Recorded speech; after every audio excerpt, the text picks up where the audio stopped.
आषाढ़ का पहला दिन और ऐसी वर्षा माँ, ऐसी धारा सार वर्षा दूर दूर तक की उपत्यकाएं में भीग गई।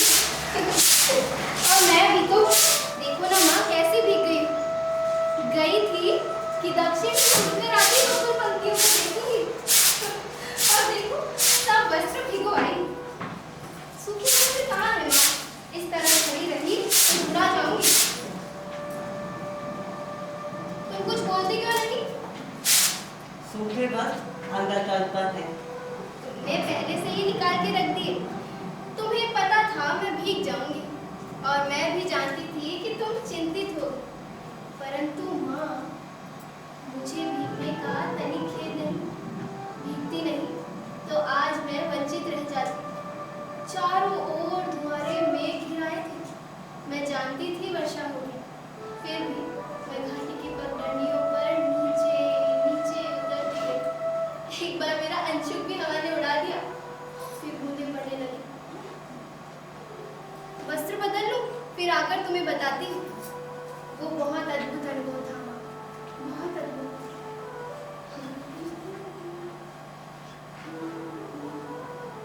नील कमल की तरह कोमल और आज वायु की तरह हल्का और स्वप्न की तरह चित्रमय।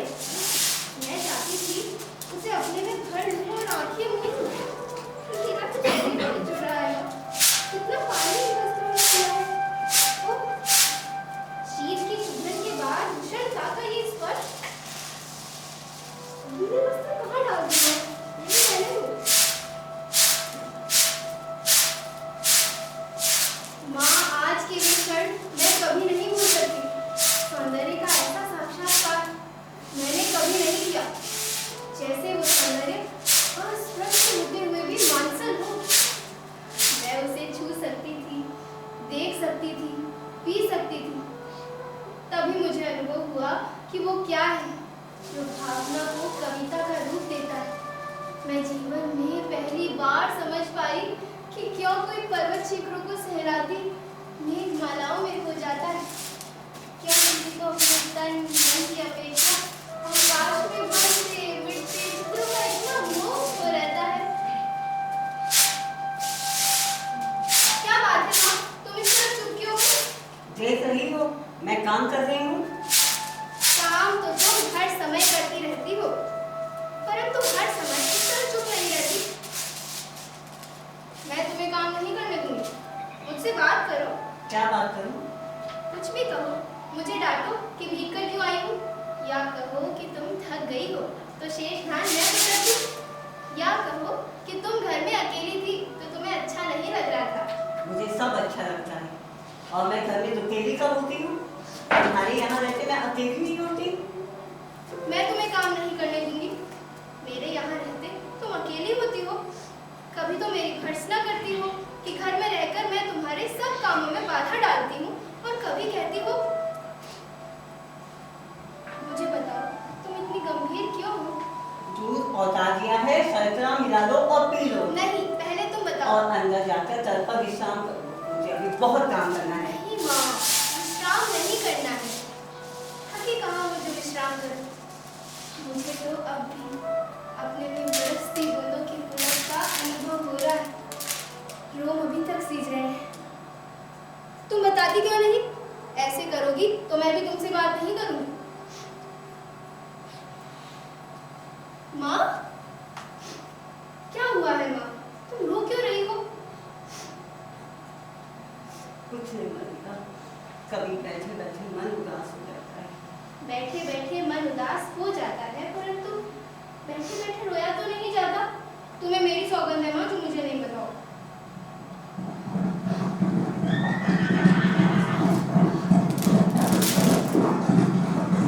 ये कौन लोग हैं माँ? समझता राज कर्मचारी। ये यहाँ क्या कर रहे हैं? जानू क्या कर रहे हैं?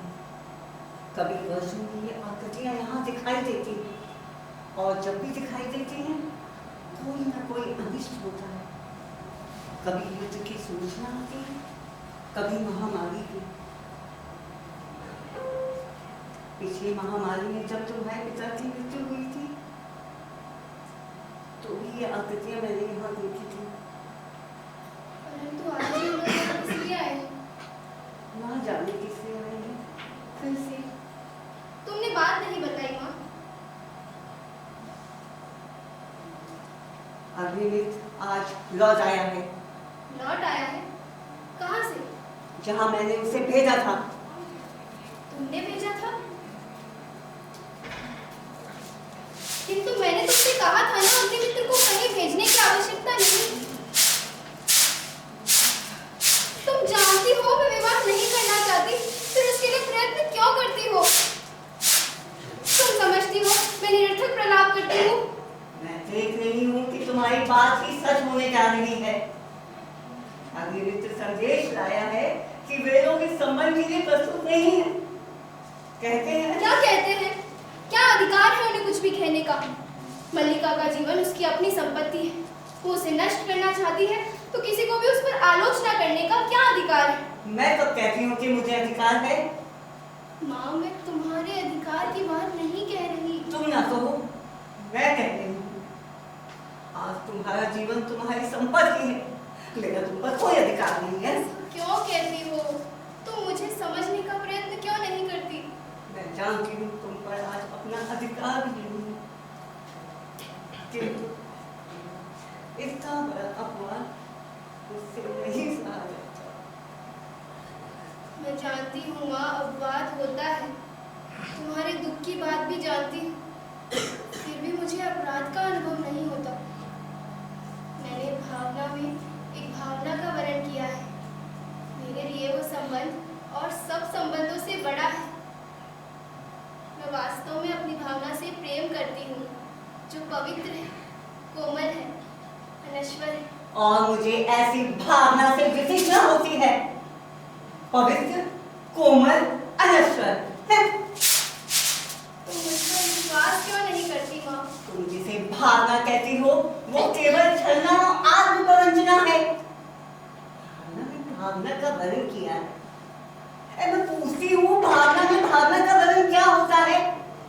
उससे जीवन की आवश्यकताएं किस तरह पूरी होती है? भावना का वर्णन जीवन की मूल आवश्यकताएं भी तो सब कुछ नहीं है माँ, उनके अतिरिक्त भी तो बहुत कुछ है। होगा, मैं नहीं जानती। सच तो ये है माँ कि ग्राम के अन्य व्यक्तियों की तरह तुम भी उन्हें संदेह और वितृष्णा की दृष्टि से देखती हो। ग्राम के अन्य लोग उसे उतना नहीं जानते जितना मैं जानती हूँ। मैं उससे घृणा करती हूँ। माँ, अन्य लोगों को उससे क्या प्रयोजन है, परंतु मुझे है। उसके प्रभाव से मेरा घर नष्ट हो रहा है। देखो मैं खरीद चावल लेकर आया हूँ। ठहरो माँ, तुम चल क्यों दी? माँ का जीवन भावना नहीं कर्म है। उसे घर में बहुत कुछ करना है।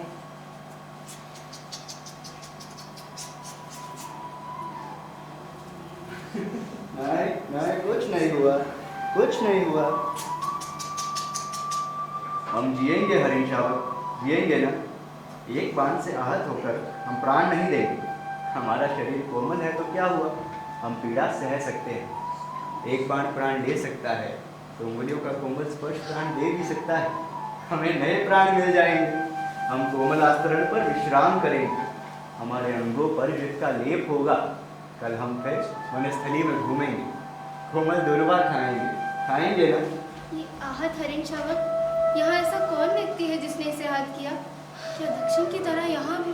आज ग्राम प्रदेश में कई नई आकृतियां देख रहा हूँ। राज्य के कुछ कर्मचारी आए हैं। हम सोएंगे, हाँ हम थोड़ी देर सो लेंगे तो हमारी पीड़ा दूर हो जाएगी। परंतु उससे पहले हमें थोड़ा दूध पी लेना है। थोड़ा दूध तो किसी महाजन के लिए माँ ने दूध पोटा कर रखा है, देखती हूँ।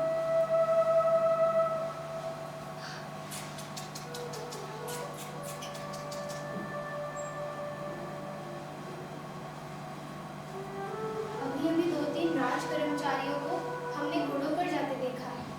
माँ कहती है कि जब भी ये लोग आते हैं कोई ना कोई अनिष्ट होता है। वर्षा के रोमांच के बाद मुझे ये सब बहुत विचित्र लगा। माँ आज हमारी पीड़ा धीरे धीरे दूर हो रही है, हम स्वस्थ हो रहे हैं। ना जाने इसके रुई जैसे कोमल शरीर पर उससे बांध छोड़ते बना कैसे। ये गुलांच पत्ता मेरी गोद में आ गया। मैंने कहा तुझे वहां ले चलता हूँ जहाँ तुझे अपनी माँ की सी आंखें और उसका साइज नहीं मिलेगा। सच, माँ आज बहुत रुष्ट है। माँ को अनुमान हो गया होगा कि वर्षा में मैं तुम्हारे साथ थी। माँ को इस तरह भीग कर ना आती। माँ को अपवाद की बहुत चिंता रहती है। दूध मुझे दे दो और इसे बाहों में ले लो। आराम। हम दूध नहीं पिएंगे, नहीं, हम ऐसा अर्थ नहीं करेंगे। हम दूध अवश्य पिएंगे। ऐसे ऐसे दूध पिलाकर इसके मांस को और कोमल कर लेना चाहते हो? जहाँ तक मैं जानता हूँ हम लोग परिचित नहीं हैं। हमारे अपरिचित घर में आने का साहस कैसे हुआ? कैसी आकस्मिक बात है कि ऐसा एक प्रश्न मैं तुमसे पूछना चाहता था। हमारा कभी का परिचय नहीं, फिर भी मेरे बाण से आहत हरिण को उठा ले आने में तुम्हें संकोच नहीं हुआ? ये तो कहो कि द्वार तक रक्त बिंदुओं के चिन्ह बने हैं, अन्यथा इन बादलों से घिरे दिन में मैं तुम्हारा अनुसरण कर पाता? देख रहा हूँ तुम इस प्रदेश के निवासी नहीं हो। मैं तुम्हारी दृष्टि की प्रशंसा करता हूँ। मेरी वेशभूषा इस बात का परिचय देती है कि मैं यहाँ का निवासी नहीं। मैं तुम्हारी वेशभूषा को देखकर नहीं कह रहा। तो क्या मेरी ललाट की रेखाओं को देखकर जान पड़ता है चोरी के अतिरिक्त सामुद्रिक का भी अभ्यास करते हो? तुम्हें ऐसा लांछन लगाते लज्जा नहीं आती? क्षमा चाहता हूँ देवी, परंतु ये हरिण शावक जिसे बाहों में लिए हो मेरे बाण से आहत हुआ है, इसलिए मेरी संपत्ति मुझे लौटा तो देगी। इस प्रदेश में हरिणों का आखेट नहीं होता राजपुरुष। तुम बाहर से आए हो, इसलिए इतना ही पर्याप्त है कि इसके लिए हम तुम्हें अपराधी न माने। तो राजपुरुष के अपराध का निर्णय ग्रामवासी करेंगे। ग्रामीण युवक अपराध और न्याय का शब्दार्थ भी जानते हो? शब्द और अर्थ राजपुरुषों की संपत्ति है, जानकर आश्चर्य हो। समझदार व्यक्ति जान पड़ते हो, फिर भी ये नहीं जानते कि राजपुरुषों के अधिकार बहुत दूर तक जाते हैं। मुझे देर हो रही है, ये हरिण शावक मुझे दे दो। यह हरिण शावक इस पार्वतीय भूमि की संपत्ति है राजपुरुष, और इसी पार्वतीय भूमि के निवासी हम इसके सजाती हैं। तुम ये सोचकर भूल कर रहे हो कि हम इसे तुम्हारे हाथ में सौंप देंगे। मल्लिका, इसे अंदर ले जाकर किसी तल के आस्तरण पर इस घर के तल पर आसन हरीन शावकों के लिए नहीं है। देख रही हूँ माँ। हाँ देख रही हूँ, इसीलिए तो कह रही हूँ। तल पर आसन मनुष्यों के सोने के लिए है, पशुओं के लिए नहीं। इसे मुझे दे दो मल्लिका। इसके लिए मेरी बाहों का आस्तरण ही पर्याप्त हो। मैं इसे घर ले जाऊंगा। और राजपुरुष धनतुल तुम्हें ले जाके देखता रहेगा। ये राजपुरुष की रुचि पर निर्भर करता है। राजपुरुष की रुचि अरुचि क्या होती है, संभवतः इसका परिचय तुम्हें देना आवश्यक हो। संभवतः ठहरो राजपुरुष, हरिण शावक के लिए हट मत करो। तुम्हारे लिए प्रश्न अधिकार का है, उनके लिए संवेदना का। कालिदास निशस्त्र होते हुए भी तुम्हारे शस्त्र की चिंता नहीं करेंगे। कालिदास, तुम्हारा अर्थ है मैं जिनसे हरिण शावक के लिए तर्क कर रहा था वे कवि कालिदास हैं? हाँ हाँ, परंतु तुम कैसे जानते हो कि कालिदास कवि? कैसे जानता हूँ? उज्जैनी की राज्यसभा का प्रत्येक व्यक्ति ऋतु संहार के लेखक कवि कालिदास को जानता है। उज्जैनी की राज्यसभा का प्रत्येक व्यक्ति उन्हें जानता है। सम्राट ने स्वयं ऋतु संहार पढ़ा और उसकी प्रशंसा की है। इसीलिए आज उज्जैनी का राज्य ऋतु संहार के लेखक का सम्मान करना और उन्हें राजकवि का आसन देना चाहता है। आचार्य वर रुचि इसी उद्देश्य से उज्जैनी से यहाँ आए। उज्जैनी का राज्य उन्हें सम्मान देना चाहता है, राजकवि का आसन। मुझे खेद है, मैंने उनके साथ अशिष्टता का व्यवहार किया। मुझे जाकर उनसे क्षमा मांगनी चाहिए। तुमने सुना माँ, राज्य उन्हें सम्मान देना चाहता है। गीले बस मैंने सूखने के लिए फैला दिए थे, थोड़ा सा ही दूध शेष है, शर्करा मिला दी। तुमने सुना नहीं माँ, राजपुरुष क्या कह रहा था? दूध पी लो। आशा करती हूँ अब और किसी का आतिथ्य यहाँ नहीं होना है। आतिथ्य? मैं चाहती हूँ आज इस घर में पूरे संसार का आतिथ्य कर सकूं। तुम्हें इस दूध से नहला दूँ माँ। मैं दूध से बहुत नहा चुकी हूँ। तुम कितनी निष्ठुर हो माँ, तुमने सुना नहीं? राज्य उन्हें सम्मान दे रहा है, फिर भी तुम दूध पी लो और फिर से वर्षा में भीगने का मोह ना हो तो मैं आश्रम बिछा दूं। मैं जैसी निष्ठुर हूँ रहने दो। नहीं, तुम निष्ठुर नहीं हो। मैंने कब कहा तुम निष्ठुर हो? नहीं, तुम नहीं हो।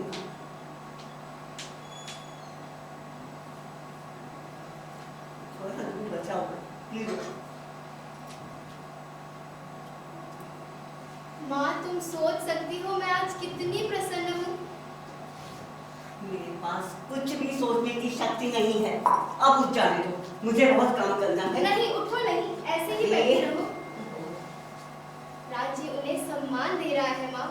उन्हें राजकवि का आसन प्राप्त होगा। उस व्यक्ति को जिसे उसके निकट के लोगों ने आज तक समझने का प्रयत्न नहीं किया, जिसे घर में और घर से बाहर केवल लांछना और प्रताड़ना ही मिली। अब तो तुम विश्वास करती हो माँ कि मेरी भावना निराधार नहीं है।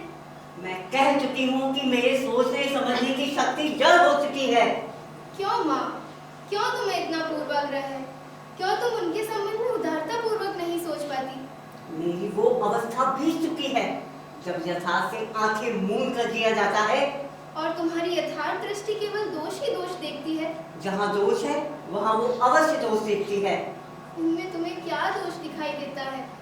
वो व्यक्ति आत्म सीमित है।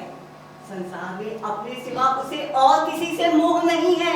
इसीलिए कि वे मातुल की गौएं नहाकर बादलों में खोए रहते हैं। मुझे मातुल से और उसकी गौओं से कोई प्रयोजन नहीं है। मैं तो बस अपने घर को देखकर कहती हूँ। बैठ जाओ माँ, मैं तुम्हारी बात समझना चाहती हूँ। मैं भी चाहती हूँ कि तुम आप समझ। तुम कहती हो तुम्हारा उससे भावना का संबंध है। वो भावना क्या है? मैं उसे कोई नाम नहीं देती। परंतु लोग उसे नाम देते हैं। यदि वास्तव में उसका तुमसे भावना का संबंध है तो वो क्यों तुमसे विवाह नहीं करना चाहता? तुम उनके प्रति सदा अनुदार रही हो माँ। तुम जानती हो उनका जीवन परिस्थितियों की कैसे विडंबना में बीता है। मातुल के घर में उनकी क्या दशा रही है। उस साधनहीन और अभावग्रस्त जीवन में विवाह की कल्पना ही कैसे की जा सकती थी। और अब जबकि उसका जीवन साधनहीन और अभावग्रस्त नहीं रहेगा, किसी संबंध से बचने के लिए अभाव जितना बड़ा कारण होता है, अभाव की पूर्ति उससे बड़ा कारण बन जाती है। ये तुम्हारी नहीं विलोम की भाषा है। मैं ऐसे व्यक्ति को बहुत अच्छी तरह समझती हूँ। तुम्हारे साथ उसका उतना ही संबंध है कि तुम एक उपादान हो, जिसके आश्रय से वो अपने से प्रेम कर सकता है, अपने पर गर्व कर सकता है। परंतु क्या तुम सजीव व्यक्ति नहीं हो? तुम्हारे प्रति उसका या तुम्हारा कोई कर्तव्य नहीं है?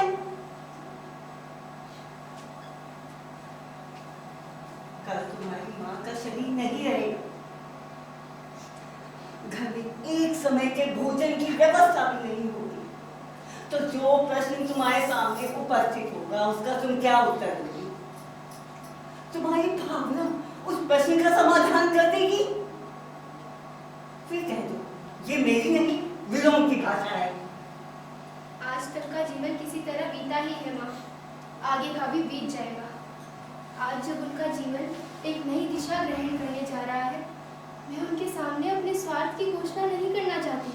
अंबिका, अंबिका, अंबिका घर में हो कि नहीं? हो, घर में ही हो।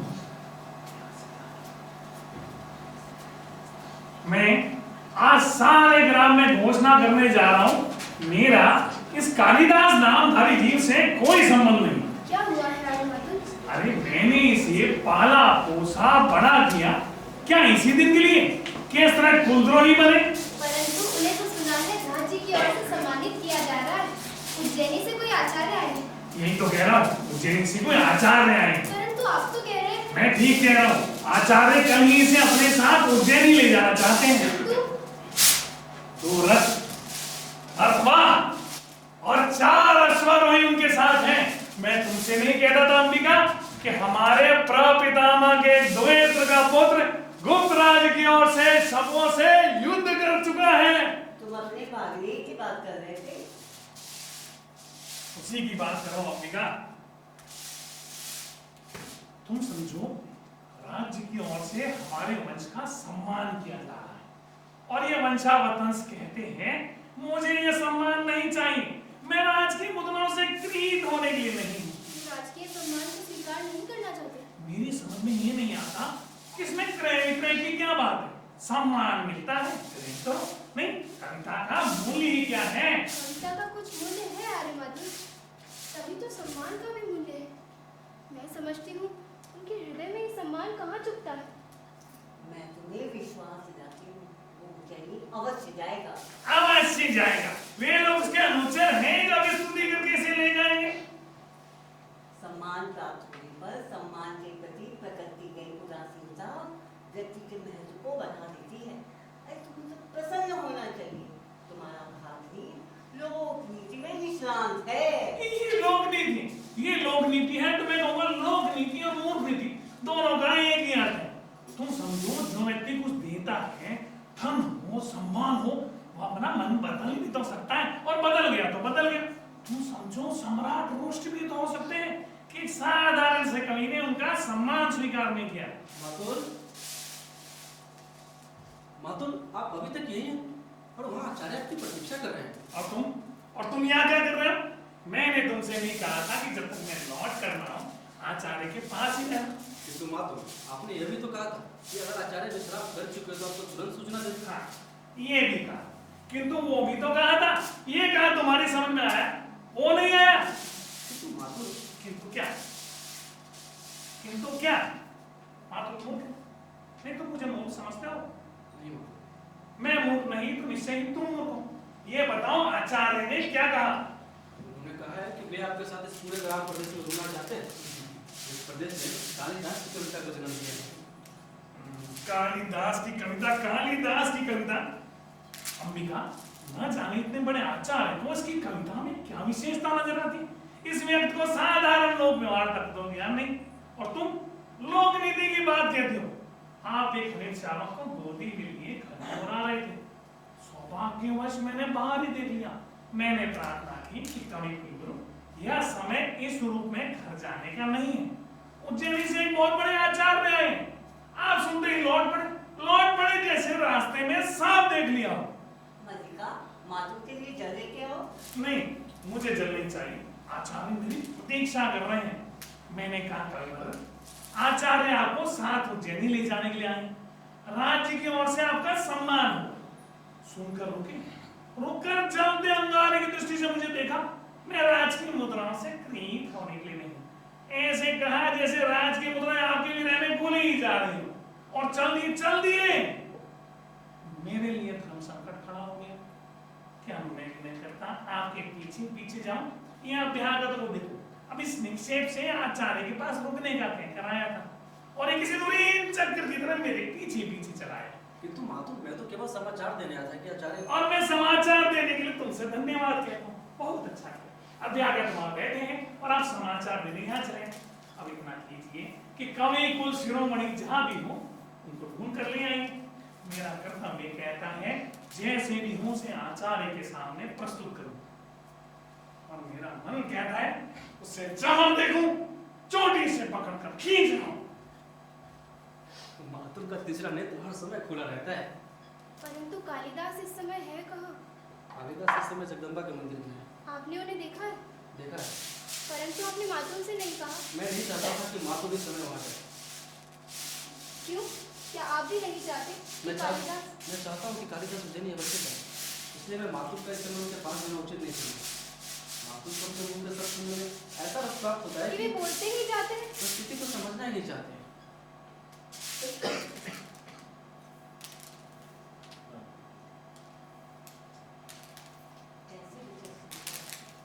विचक्षणता?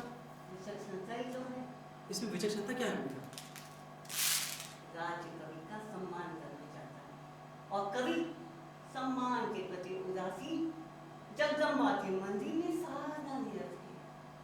राज्य के प्रतिनिधि मंदिर में जाकर कवि की अभ्यर्थना करते हैं, और कवि धीरे धीरे आंखें खोलता है। इतना बड़ा नाटक करना विचक्षणता नहीं है। कालिदास नाटक नहीं कर रहे अंबिका, मुझे विश्वास है कि उन्हें राजकीय सम्मान का मोह नहीं है। वे सचमुच में इस पर्वत भूमि को छोड़ के नहीं जाना चाहते। नहीं चाहता। मातुल या किसी का भी आग्रह उनका हट नहीं छुड़ा सकता। केवल एक व्यक्ति है जिसके आग्रह पर संभव है कि वे हट छोड़ दें। हमारे घर में किसी को उसके हाथ छोड़ने या ना छोड़ने से कोई प्रयोजन नहीं है। कालिदास अपनी भावुकता में भूल रहे हैं कि वे इस अवसर का तिरस्कार करके बहुत कुछ खो बैठे हैं। योग्यता व्यक्तित्व का 1/4 निर्माण करती है, शेष पूर्ति प्रतिष्ठा से होती है। कालिदास को राजधानी अवश्य जाना चाहिए। तो इसमें बाधा क्या है? मैंने अनुभव किया है कि उनके हट के मूल में कहीं गहरी कटुता की रेखा है। मैं जानती हूँ वो रेखा कहाँ है। कुछ समय पहले एक राजपुरुष से उनका सामना हो चुका है। और उस कटुता को केवल तुम दूर कर सकती हो मल्लिका। अफसर किसी की प्रतीक्षा नहीं करता। अगर कालिदास आज यहाँ से नहीं जाते हैं तो इसमें राज्य का कोई हानि नहीं होगा। राजकवि का स्थान रिक्त नहीं रहेगा। किंतु कालिदास जो आज है वह जीवन भर वही रहेंगे, एक स्थानीय कवि। और जो लोग आज ऋतु संहार की प्रशंसा कर रहे हैं वे भी कुछ दिनों में उन्हें भूल जाएंगे। नहीं, उन्हें इस सम्मान का तिरस्कार नहीं करना चाहिए। ये सम्मान उनके व्यक्तित्व का है। उन्हें अपने व्यक्तित्व को उसके अधिकार से वंचित नहीं करना चाहिए। चलिए, मैं आपके साथ जगदम्बा के मंदिर चलती हूँ। मल्लिका, माँ, मुझे बाहर के व्यक्ति के सामने कहना होगा कि मैं इस समय तुम्हारे वहां जाने के पक्ष में नहीं हूँ। इससे बाहर का व्यक्ति नहीं है अंबिका। ये एक महत्वपूर्ण क्षण है माँ, मुझे अवश्य जाना चाहिए। आइए आनंद जी। क्षमा चाहता हूँ अंबिका।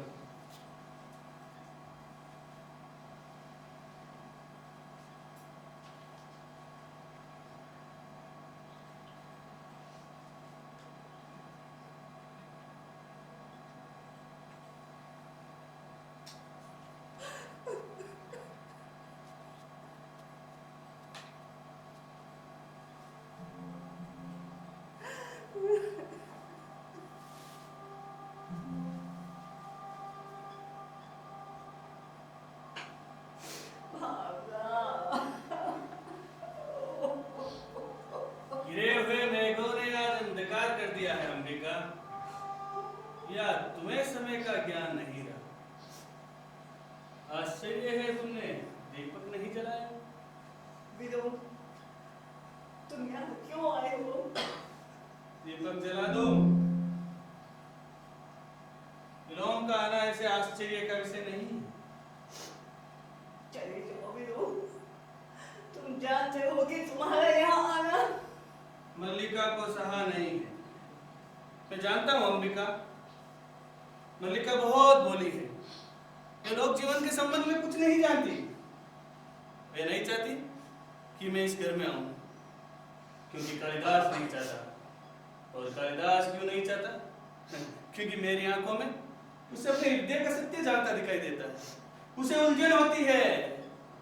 परंतु तुम तो जानती हो अंबिका, मेरा एकमात्र दोष ये है कि जो मैं अनुभव करता हूँ स्पष्ट कह देता हूँ। इस समय तुम्हारे दोष अदोष का विवेचन नहीं करना चाहती विनोद। देख रहा हूँ इस समय तुम बहुत दुखी हो। और तुम दुखी कब नहीं रही अंबिका? तो तुम्हारा तो जीवन ही पीड़ा का इतिहास रहा है। पहले से कहीं दुबली हो गई। सुना है कालिदास उज्जैनी जा रहा है। मैं नहीं जानती। राज्य की ओर से उसका सम्मान होगा। कालिदास राजकवि के रूप में उज्जैनी में रहेगा। मैं समझता हूँ उसके जाने से पूर्व उसका और मल्लिका का विवाह हो जाना चाहिए। इस संबंध में तुमने कुछ सोचा तो होगा। मैं इस समय कुछ भी सोचना नहीं चाहती। तुम मल्लिका की माँ इस विषय में सोचना नहीं चाहती? आश्चर्य है। मैंने तुमसे कहा है विनोद, तुम चले जाओ। कालिदास उज्जैनी चला जाएगा और मल्लिका, जिसका नाम उसके कारण सारे प्रांतर में एक अपवाद का विषय बन गया है, वह यहाँ पड़ी रहेगी। क्यों अंबिका? क्यों इतने अवध सारी पीड़ा? क्या तुमने इसी दिन के लिए सही है? अरे दूर से देखने वाला भी जान सकता है कि इन वर्षों में तुम्हारे साथ क्या क्या बीता है। समय ने तुम्हारे मन, शरीर और आत्मा की इकाई को तोड़ के रख दिया है। तुमने तिल तिल करके अपने को गलाया कि मल्लिका को किसी अभाव का अनुभव ना हो। और आज जब उसके जीवन भर के अभाव का प्रश्न सामने हो और तुम कुछ सोचना नहीं चाहती। कहकर मेरा दुख कम नहीं कर रहे विलोम। मैं तुमसे अनुरोध करती हूँ कि इस समय मुझे अकेली रहने दो। मैं इस समय अपना तुम्हारे पास होना बहुत आवश्यक समझता हूँ अंबिका, और ये बातें मैं तुमसे नहीं उसे कहने के लिए आया हूँ। मैं आशा कर रहा हूँ कि वे मल्लिका के साथ अभी यहाँ आएगा। मैंने मल्लिका को जगदम्बा के मंदिर की ओर जाते देखा है। मैं उसकी यही प्रतीक्षा करना चाहता हूँ। अधिक प्रतीक्षा नहीं करनी पड़ेगी विलोम। मैं जानता हूँ तुम कब, कहाँ और क्यों मेरे साक्षात्कार के लिए उत्सुक होते हो। कहो आजकल किस नए छंद का अभ्यास कर रहे हो? छंदों का अभ्यास मेरी मर्जी नहीं है। मैं जानता हूँ तुम्हारी वृत्ति दूसरी है। उस वृत्ति ने संभवतः छंदों का अभ्यास सर्वथा छुड़ा दिया। निसंदेह तुम छंदों के अभ्यास का आज गर्व कर सकते हो। सुना है राजधानी से निमंत्रण आया है। सुना मैंने भी। तुम्हें दुख हुआ? हाँ हाँ बहुत। एक मित्र के बिछुड़ने का दुख किसे नहीं होता। कल ब्रह्म मुहूर्त में ही चले जाओगे? मैं नहीं जानता। मैं जानता हूँ। आचार्य कल ब्रह्म मुहूर्त में ही लौट जाना चाहते हैं। राजधानी के वैभव में जाकर ग्राम प्रांतर को भूल तो नहीं जाओगे? सुना है वहां जाकर व्यक्ति बहुत व्यस्त हो जाता है। वहां के जीवन में कई तरह के आकर्षण है, रंगशालाएं, मदिरालय और तरह तरह की विलास भूमियां। आर्य विलोम, यह समय और स्थान इन बातों के लिए नहीं है। मैं इस समय आपको यहाँ देखने की आशा नहीं कर रही थी। मैं जानता हूँ तुम मुझे याद देखकर प्रसन्न नहीं हो, परंतु मैं तो अंबिका से मिलने आया था। काफी दिनों से भेंट नहीं हुई, और ये कोई ऐसी है प्रत्याशित बात तो नहीं। विलोम का कुछ भी करना अप्रत्याशित नहीं है। हाँ, कहीं कुछ न करना अप्रत्याशित हो सकता है। यह वास्तव में ही प्रसन्नता का विषय है कालिदास, कि हम दोनों एक दूसरे को इतनी अच्छी तरह समझते हैं। निसंदेह मेरे स्वभाव में ऐसा कुछ नहीं जो तुमसे छिपा हो। विलोम क्या है? एक असफल कालिदास, और कालिदास एक सफल विलोम। हम दोनों एक दूसरे के बहुत निकट पड़ते हैं। निसंदेह सभी विपरीत एक दूसरे के बहुत निकट पड़ते हैं। अच्छा है तुम उस सत्य को स्वीकार करते हो। मैं उस निकटता के अधिकार से तुमसे एक प्रश्न पूछ सकता हूँ? संभवतः फिर कभी बात करने का अवसर ही प्राप्त ना हो। एक दिन का व्यवधान हमें तुमसे बहुत दूर कर देगा ना। वर्षों का व्यवधान भी विपरीत को विपरीत से दूर नहीं करता। मैं तुम्हारे प्रश्न सुनने के लिए उत्सुक हूँ। मैं जानना चाहता हूँ कि तुम अभी तक वही कालिदास हो ना? मैं तुम्हारा अभिप्राय नहीं समझ सका। मेरा अभिप्राय यह है कि तुम अभी तक वही व्यक्ति हो ना जो कल तक थे। आर्य विलोम, मैं इस प्रकार की अनर्गलता क्षम्य नहीं समझती। अनर्गलता? इसमें अनर्गलता क्या है? मैं बहुत ही सार्थक प्रश्न पूछ रहा हूँ। क्यों कालिदास, मेरा प्रश्न सार्थक नहीं? क्यों अंबिका? मैं इस संबंध में कुछ भी नहीं जानती और ना ही जानना चाहती हूँ। ठहरो अंबिका, आज तक ग्राम प्रांतर में कालिदास और मल्लिका के संबंध को लेकर बहुत कुछ कहा जाता रहा है। आर्य विलोम, आप उसे दृष्टि में रखते हुए कि कालिदास ये स्पष्ट बता दे कि उसे उज्जैन अकेले ही जाना है। कालिदास आपके किसी भी प्रश्न का उत्तर देने के लिए बाध्य नहीं है। तो मैं कब कहता हूँ कि बाध्य है, परंतु कालिदास का अंतःकरण तो उसे उत्तर देने के लिए बाध्य करे। क्यों कालिदास? मैं तुम्हारी प्रशंसा करने के लिए अवश्य बाध्य हूँ विलोम। तुम दूसरों के घर में ही नहीं, उनके जीवन में ही अनधिकार प्रवेश कर जाते हो। अनधिकार प्रवेश? मैं?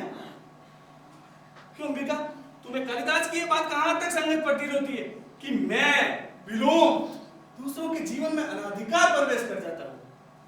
मैं कह चुकी हूँ कि मुझे इस संबंध में कुछ भी नहीं कहना है। बस चल ही दी। अच्छा कालिदास, तुम ही बताओ, तुम्हें अपनी ये बात कहाँ तक संगत प्रतीत होती है? मैंने किसके जीवन में अनधिकार प्रवेश किया है? चलो ग्राम प्रांतर में चल के किसी से भी पूछ ले। तो तुम अब अपने अंतःकरण से भी मेरे प्रश्न का उत्तर देने के लिए बाध्य नहीं हो। संभवतः प्रश्न ही ऐसा है। तुम कुछ भी अनुमान लगाने के लिए स्वतंत्र हो। मैं केवल इतना जानता हूँ कि मुझे ग्राम प्रांत छोड़कर उज्जैनी जाने का तनिक मोह नहीं। निसंदेह तुम्हें ऐसा मोह क्यों होगा? एक साधारण व्यक्ति को हो सकता है, तुम्हें क्यों होगा? परंतु मैं तो केवल इतना जानना चाहता हूँ कि ऐसा हो क्षण भर के लिए ही स्वीकार कर लिया जाए। कि तुमने जाने का निश्चय कर लिया हो तो उस स्थिति में क्या आर्य विलोम, आप अपनी सीमा से आगे जाकर बात कर रहे हैं। मैं बच्ची नहीं, अपना भला बुरा सब समझती हूँ। आप संभवतः यह अनुभव नहीं कर रहे कि आप इस समय एक अनचाहे अतिथि के रूप में उपस्थित हैं। यह अनुभव करने की मैंने आवश्यकता नहीं समझी। तुम मुझसे घृणा करती हो, मैं जानता हूँ, परंतु मैं तुमसे घृणा नहीं करता। मेरा यहाँ होने के लिए इतना ही पर्याप्त। और एक बात मैं कालिदास से भी कहना चाहता था। तुम कालिदास के बहुत निकटवर्ती हो, परंतु मैं कालिदास को तुमसे अधिक जानता हूँ। तुम्हारी यात्रा शुभ हो कालिदास। तुम जानते ही हो विलोम तुम्हारा ही शुभ चिंतक है। ये मुझसे अधिक कौन जान सकता है?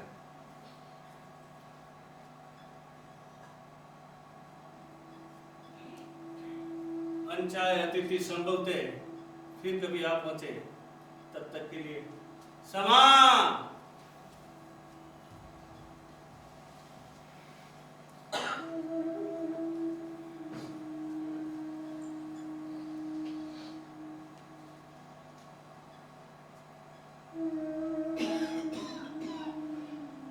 फिर उदास हो गए। देखो, तुम मुझे वचन दे चुके हो। फिर एक बार सोचो मल्लिका, प्रश्न सम्मान और राजश्री स्वीकार करने का ही नहीं, उससे बड़ा एक प्रश्न मेरे सामने है। और वो प्रश्न मैं हूँ ना? यहाँ बैठो।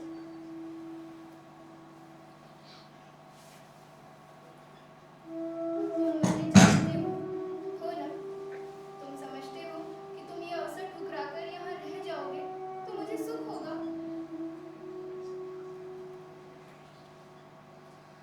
जानती हूँ, तुम्हारे चले जाने से मेरे अंतर को एक रिक्तता छा लेगी। बाहर भी संभवतः बहुत सूना प्रतीत होगा। फिर भी मैं अपने साथ छल नहीं कर रही। मैं हृदय से कहती हूँ, तुम्हें जाना चाहिए। चाहता हूँ इस समय तुम अपनी आंखें देख सकती। मेरी आंखें इसीलिए गीली है कि तुम मेरी बात नहीं समझ रहे। यहाँ से जाकर भी यहाँ से दूर हो सकते हो। यहाँ ग्राम प्रांतर में रहकर तुम्हारी प्रतिभा को विकसित होने का अवसर कहाँ मिलेगा? यहाँ लोग तुम्हें समझ नहीं पाते। वे सामान्य की कसौटी पर तुम्हारी परीक्षा करना चाहते हैं। विश्वास करते हो ना कि मैं तुम्हें जानती हूँ? जानती हूँ कोई भी रेखा तुम्हें घेर ले तो तुम घिर जाओगे। तुम्हें घेरना नहीं चाहती, इसीलिए कहती हूँ जाओ। तुम पूरी तरह नहीं समझ रही मल्लिका। प्रश्न तुम्हारे घेरने का नहीं। मैं अनुभव करता हूँ कि ये ग्राम प्रांत ही मेरी वास्तविक भूमि। मैं इस भूमि में कई सूत्रों से जुड़ा हूँ। उन सूत्रों में तुम हो, ये हरियाली है, यहाँ के हरिणों के बच्चे हैं, पशुपाल हैं। यहाँ से जाकर मैं अपनी भूमि से उखड़ जाऊंगा। ये क्यों नहीं सोचते कि नई भूमि तुम्हें यहाँ से अधिक संपन्न और उर्वरा मिलेगी। इस भूमि से तुम जो कुछ ग्रहण कर सकते थे कर चुके हो। आज तुम्हें नई भूमि की आवश्यकता है जो तुम्हारे व्यक्तित्व को और अधिक पूर्ण बना दे। नई भूमि सुखा भी तो सकती है। कोई भूमि ऐसी नहीं जिसके अंतर में कोमलता न हो। तुम्हारी प्रतिभा उस कोमलता का स्पर्श अवश्य पालेगी। और उस जीवन की अपनी अपेक्षाएं भी होंगी। यह क्यों आवश्यक है कि तुम उन अपेक्षाओं का पालन करो? तुम दूसरों के लिए नई अपेक्षाओं की सृष्टि कर सकते हो। फिर भी कई कई आशंकाएं होती हैं। मुझे हृदय से उत्साह का अनुभव नहीं होता।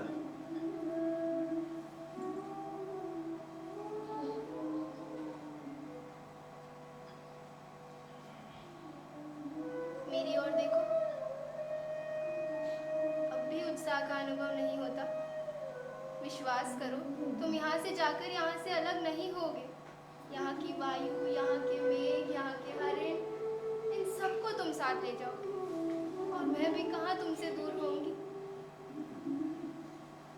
जब भी तुम्हारे निकट होना चाहूंगी, पर्वत शिखर पर चली जाऊंगी और उड़कर आते मेघों में घिर जाया करूंगी।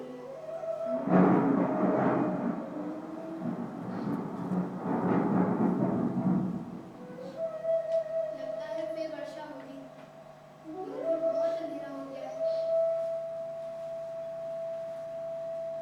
आचार्य तुम्हारी प्रतीक्षा कर रहे होंगे।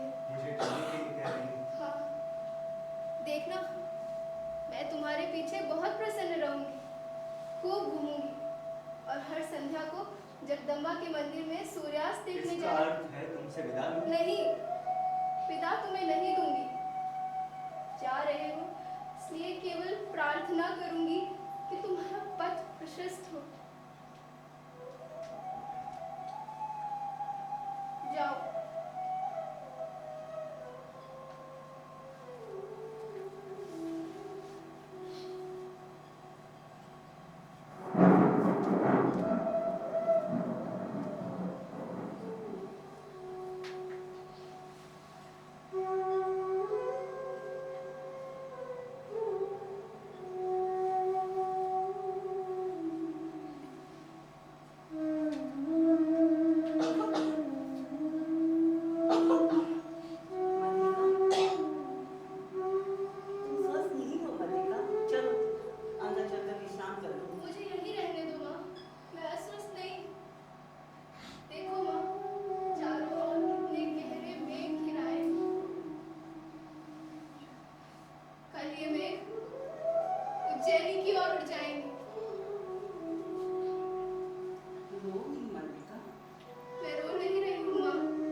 सोचता हूँ कि एक बार उज्जैनी जाकर से मिला। क्यों? कई बातें करना चाहता हूँ। कई बार लगता है कि दोस्त मेरा ही है। किस बात का? बात तुम जानती हो। मैंने आशा नहीं की थी कि कालिदास उज्जैनी जाकर इस तरह वहाँ के हो जाएंगे। और मुझे प्रसन्नता है कि वे वहाँ रहकर इतने व्यस्त हैं।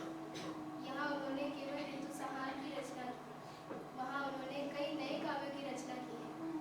2 वर्ष पहले जो व्यवसायी आए थे, उन्होंने मेघदूत की प्रतियां मुझे ला दी थी। बता रहे थे उनके एक और बड़े काव्य की बहुत चर्चा है, परंतु उसकी प्रतियां उन्हें नहीं मिल पाई। ये तो सुना है कि उन्होंने कुछ नाटकों की रचना की जो उज्जैनी के रंगशालाओं में खेले गए। फिर भी क्या? मुझे कहते दुख होता है। उन्हीं व्यवसायियों के मुँह से और भी तो कई बातें सुनी थी। व्यक्ति उन्नति करता है तो उसके नाम के साथ कई तरह के अपवाद जुड़ने लगते हैं। मैं अपवाद की बात नहीं कर रहा मलिका। सुना तो ये भी था ना कि गुप्त वंश की राजदूता से उनका विवाह हो गया। तो इसमें बुरा क्या है? एक तरह से देखे तो बुरा नहीं भी, किंतु यहाँ रहते जो उनका आग्रह था कि जीवन भर विवाह नहीं करेंगे, उस आग्रह का क्या हुआ? उन्होंने ये नहीं सोचा कि उनकी इसी आग्रह की रक्षा के लिए तुमने उनके प्रसंग में मेरी बात कहीं नहीं आती। मैंने का नहीं साधारण व्यक्तियों में से वे असाधारण, उन्हें जीवन में असाधारण का ही साथ चाहिए था। सुना है राजदूत तो बहुत विदेशी है। हाँ सुना है, बहुत शास्त्र दर्शन पढ़ी है। मैंने कहा है ना कि एक तरह से देखे तो बुरा नहीं भी, किंतु दूसरी तरह से देखने पर बहुत ग्लानि होती है। इसके विपरीत मुझे अपने से ग्लानि होती है कि ये ऐसी मैं उनकी प्रगति में बाधा भी बन सकती थी।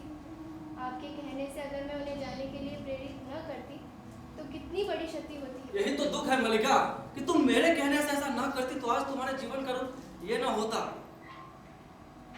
मेरे जीवन में पहले से क्या अंतर आया? पहले माँ काम करती थी, अब वे अस्वस्थ है।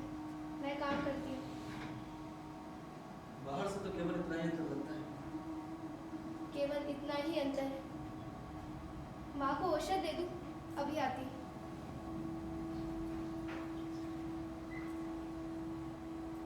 माँ, उठो, लो औषध पी लो।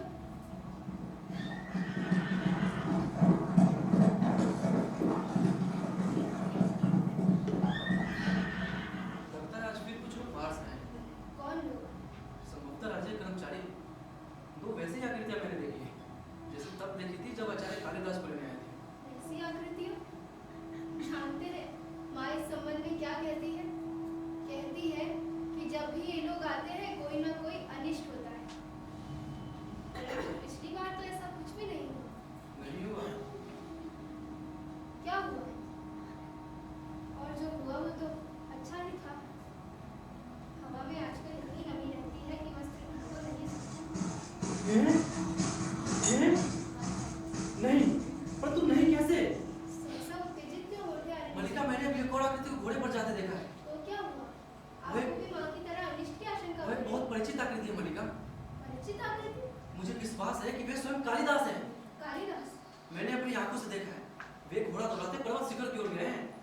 इस राजसी वेशभूषा में उन्हें और कोई पहचान न पाए। निक्षेप की आंखें पहचानने भूल नहीं कर सकती। मैं अभी जाकर देखता हूँ। राज्य कर्मचारी अवश्य उन्हीं के साथ आए होंगे। ये आए हैं और पर्वत शिखर की ओर गए हैं।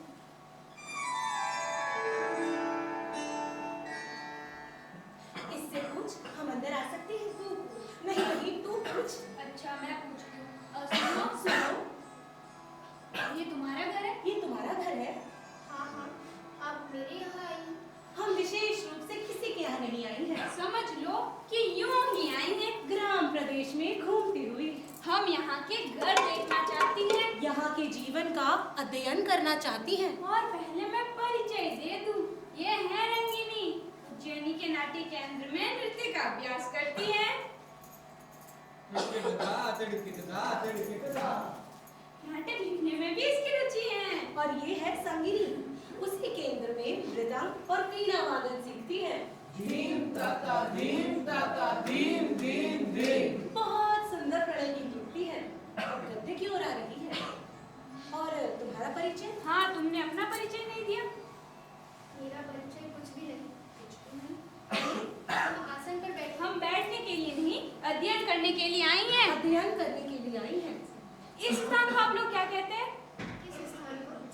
इसका अभिप्राय इस सारे स्थान से है जहाँ इस समय हम हैं। हाँ, हम हैं। उज्जैनी में हम इसे प्रकोष्ठ कहते हैं। प्रकोष्ठ कहते हैं। तुम लोग इसे यहाँ क्या कहते हो? क्या कहते हो? प्रकोष्ठ। प्रकोष्ठ को तुम लोग भी प्रकोष्ठ कहते हो? प्रकोष्ठ कहते हो। और इसे कुंभ। कुंभ? कुंभ। प्रकोष्ठ को प्रकोष्ठ और कुंभ को कुंभ। ओहो, देखो यहाँ के कुछ स्थानीय शब्द नहीं है। स्थानीय शब्द? हाँ, आंचलिक शब्द। जैसे पतंजलि ने लिखा है कि यदवा को कुछ लोग यरवा बोलते हैं और तद्वा को तरवा। यर्वाण सर्वाण ऋषियो बभूव। मुझे इतना ध्यान नहीं। छोड़ना। विज्ञानी है। देखो, हम कुछ ऐसी बातें जानना चाहती हैं जिनका संबंध यहाँ केवल यहाँ के जीवन से हो। परंतु तुम्हारे घर और वस्त्र तो लगभग हमारे जैसे ही हैं। हाँ, हमारे जैसे हैं। यहाँ के जीवन की अपनी विशेषता क्या है? हाँ, अपनी विशेषता क्या है? यहाँ के जीवन की अपनी विशेषता मैं नहीं जानती। हमारा जीवन हर दृष्टि से बहुत साधारण है। ये मैं नहीं मान सकती। इस प्रदेश ने कालिदास जैसी असाधारण प्रतिभा को जन्म दिया है। यहाँ की तो प्रत्येक वस्तु असाधारण होनी चाहिए। असाधारण होनी चाहिए। देखो, मैं तुम्हें समझाती हूँ। बात यह है कि राजकीय नियोजन से हम दोनों कवि कालिदास के जीवन की पृष्ठभूमि का अध्ययन कर रही हैं। हाँ, अध्ययन कर रही है। तुम समझ सकती हो कि कितना बड़ा और महत्वपूर्ण कार्य है। बहुत महत्वपूर्ण कार्य है। परंतु यहाँ आकर हम तो लगभग निराश हो चुकी हैं। हाँ, निराश हो चुकी है। यहाँ ऐसी कुछ सामग्री है ही नहीं। अच्छा, यहाँ की कुछ वनस्पतियों के नाम बताइए। हाँ, बताइए। कैसी वनस्पति? कैसी वनस्पति? जैसे कालिदास ने कुमार संभव में लिखा है, भाष्वंती रत्नानि महोष्ठी च। ये प्रकाश देने वाली औषधियाँ कौन सी है? कौन सी है? औषधियाँ प्रकाश नहीं देती। औषधियाँ प्रकाश नहीं देती? तुम्हारा अभिप्राय है कि कालिदास ने जो लिखा है वो झूठ है? हाँ, वो झूठ है। उन्होंने कुछ भी झूठ नहीं लिखा। उन्होंने तो लिखा है कि यहाँ के संबंध में कुछ भी नहीं जानते। अच्छा, तुम्हारा बहुत समय नष्ट किया, क्षमा करना। चल रंगिनी, चल सके नहीं। अरे अज्ञानी है, अरे अज्ञानी है, छोड़ ना। आज वर्षों के बाद तुम लौट कर आए थे। सोचती थी तुम आओगे तो उसी तरह में घिरे होगे, वैसा ही अंधेरा सा दिन होगा।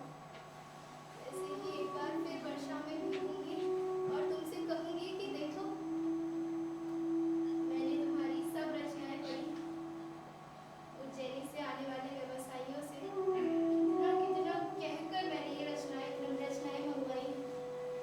सोचती थी तुम आओगे तो मेघदूत की पंक्तियां तुम्हें गा गा कर सुनाऊंगी। पर्वत शिखर से घंटा ध्वनियां गूंज उठेंगी और मैं ये भेंट तुम्हारे हाथ में दे दूंगी। कहूंगी कि ये तुम्हारी नई रचना के लिए है। ये कोरे पृष्ठ मैंने अपने हाथों से बनाकर सिए हैं। इन पर तुम जब जो भी लिखोगे उसमें मुझे स्मरण होगा कि मैं भी कहीं हूँ, मेरा भी कुछ है। परंतु इस बार तुम आए हो तो सारा वातावरण ही और है, और नहीं समझ पा रही कि तुम भी वही हो या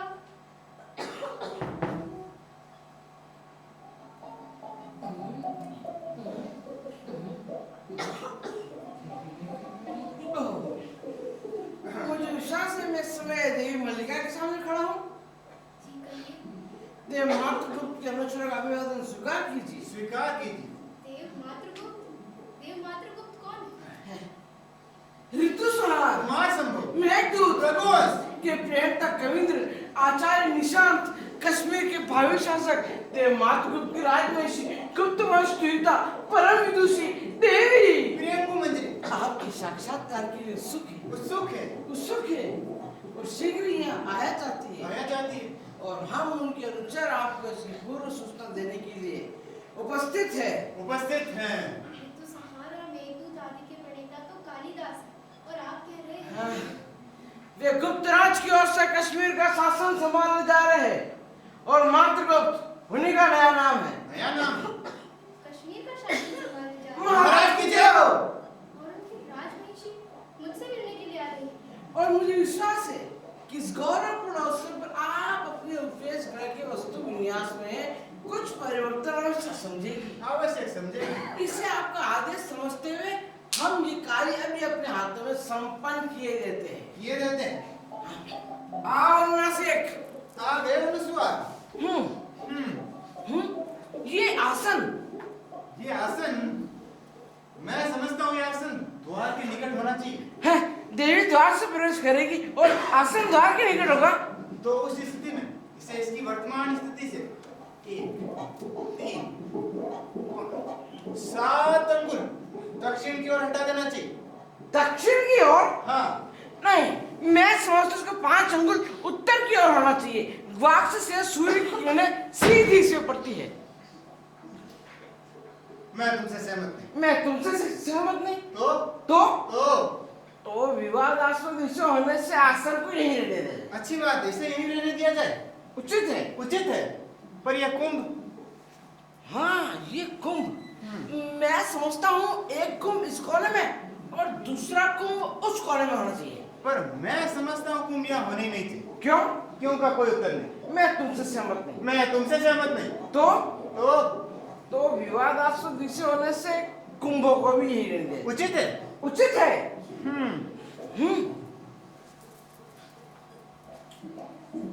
ये वस्त्र गीले वस्त्र गीले हैं तो इन्हें नहीं हटाना चाहिए। क्यों? शास्त्रीय प्रमाण ऐसा है। कौन सा प्रमाण? ये मुझे याद नहीं। परंतु ये याद है कि ऐसा प्रमाण है। ये याद है। तो संदिग्ध विषय है। हाँ, तब तो अवश्य संदिग्ध विषय है। संदिग्ध विषय होने से वस्त्रों को भी यहीं रहने दिया जाए। अच्छी बात है, वस्त्र को भी यहीं रहने दिया जाए। उचित है। परंतु यह चूल्हा, हाँ, ये चूल्हा अवश्य यहाँ से हटा देना चाहिए। है? हाँ, चूल्हा हटाने का अर्थ होगा आसपास के सभी वस्तुओं को हटाया जाए। ओहो, इसके लिए बहुत समय चाहिए। अरे, समय का अतिरिक्त बहुत धैर्य चाहिए। पनिशमेंट चाहिए। मैं समझता हूँ कि बाजना को हाथ लगाना हमारी गरिमा के अनुकूल नहीं। मैं भी यही समझता हूँ। तो इस बात में हम दोनों सहमत हैं कि चूल्हे को न हटाया जाए। मैं समझता हूँ हम दोनों सहमत हैं। उचित है। उचित है। और तो कुछ शेष नहीं। मेरे विचारों में कुछ भी शेष नहीं। नहीं, अभी शेष है। क्या? ये चौकी यहाँ पड़ी है, इसे यहाँ से हटा देना चाहिए। हाँ, मैं तुमसे सहमत हूँ। तो इसे हटा देना चाहिए। हाँ, अवश्य हटा देना चाहिए। तो हटा दो। मैं? हाँ। तुम नहीं? नहीं। क्यों का कोई उत्तर नहीं। फिर भी पहले मैंने तुमसे कहा है। पहले तो चौकी देगी, पहले तुमने। तो हटा दो। तुम हटा दो। तो रहने दो। रहने दो। उचित है। उचित है। अब चारों ओर एक दृष्टि और डाल लें। चारों ओर एक दृष्टि और।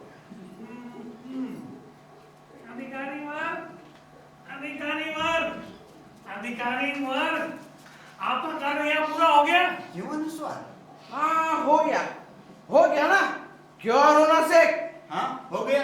केवल एक दृष्टि डालना शेष है। केवल एक दृष्टि डालना शेष। तो वहाँ दृष्टियां रहने दीजिए। तो वो दृष्टियां रहने दो। रहने देते हैं। देवी प्रेमू मछली बाहर पहुंच गई है। देवी बाहर पहुंच गई है। तो चलो अनुस्वार। हाँ चलो। उचित है। उचित है। वह सारे प्रदेश की सबसे सुशील, सबसे विनीत और सबसे भोली लड़की है। मल्लिका, मैं देवी से तुम्हारी प्रशंसा कर रहा था। देवी जब से आई है तुम्हारे संदर्भ में पूछ रही है। तो यही है हमारी मल्लिका, इस प्रदेश की राजहंसनी। मल्लिका, देवी के लिए कौन सा आसन निश्चित किया गया है? आर्य मातुल, अब आप विश्राम करें। अनुजन मेरे लौटने तक बाहर प्रतीक्षा करेंगे। किंतु आपके लिए आसन? उसकी चिंता ना करें, मुझे असुविधा नहीं होगी। असुविधा तो होगी। आप असुविधा को असुविधा ना माने, यह दूसरी बात है। वास्तव में कुलीनता कहते इसी को है। बड़े कुल की विशेषता ही होती है कि आप विश्राम करें। मैंने पहले ही आपको बहुत थकाया है। मुझे थकाया है आपने? आपके कारण मैं थकूंगा? आप मुझे दिन भर पर्वत शिखर से खाई और खाई से पर्वत शिखर पर जाने का कहती रहे तो भी मैं नहीं थकूंगा। मातुल का शरीर लोहे का बना है, लोहे का। आप श्लाघा नहीं करता, किंतु हमारे वंश में केवल प्रतिमा ही नहीं, शारीरिक शक्ति भी बहुत है। मैं पशुओं के पीछे दिन में 10-10 योजन घुमाऊं। मुझसे कोई पूछे कि संसार में सबसे कठिन काम कोई है तो मैं कहूँगा पशुपालन। एक भी पशु मार्ग से भटक जाए तो। देखिए, आज भी आपके पशु कहीं भटक रहे होंगे। जाकर एक बार उन्हें देख लीजिए।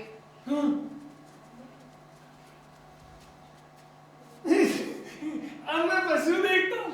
गुप्त वंश से संबंध और पशु की देखरेख? मैंने तो अपने पशु वर्षों पहले ही भेज दिए। और सच कहूँ, उसमें भी मुझे लाभ ही रहा, क्योंकि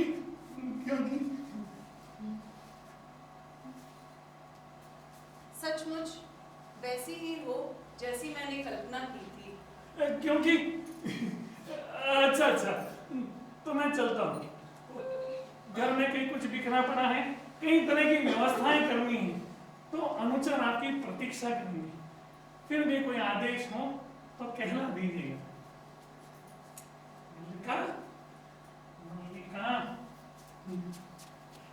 मल्लिका, देवी के बैठने की कुछ तो व्यवस्था कर दो, नहीं तो ये ऐसे ही खड़ी रहेंगी। अच्छा, मैं चल रहा हूँ। कोई आदेश हो तो कहला दीजिएगा। आप चले, यहाँ की चिंता करने की आवश्यकता नहीं। अच्छा। चिंता करने की मुझे क्या आवश्यकता? चिंता करने के लिए यहाँ मल्लिका है, अंबिका है। अंबिका, फिर भी कोई आदेश हो तो कहला दीजिए।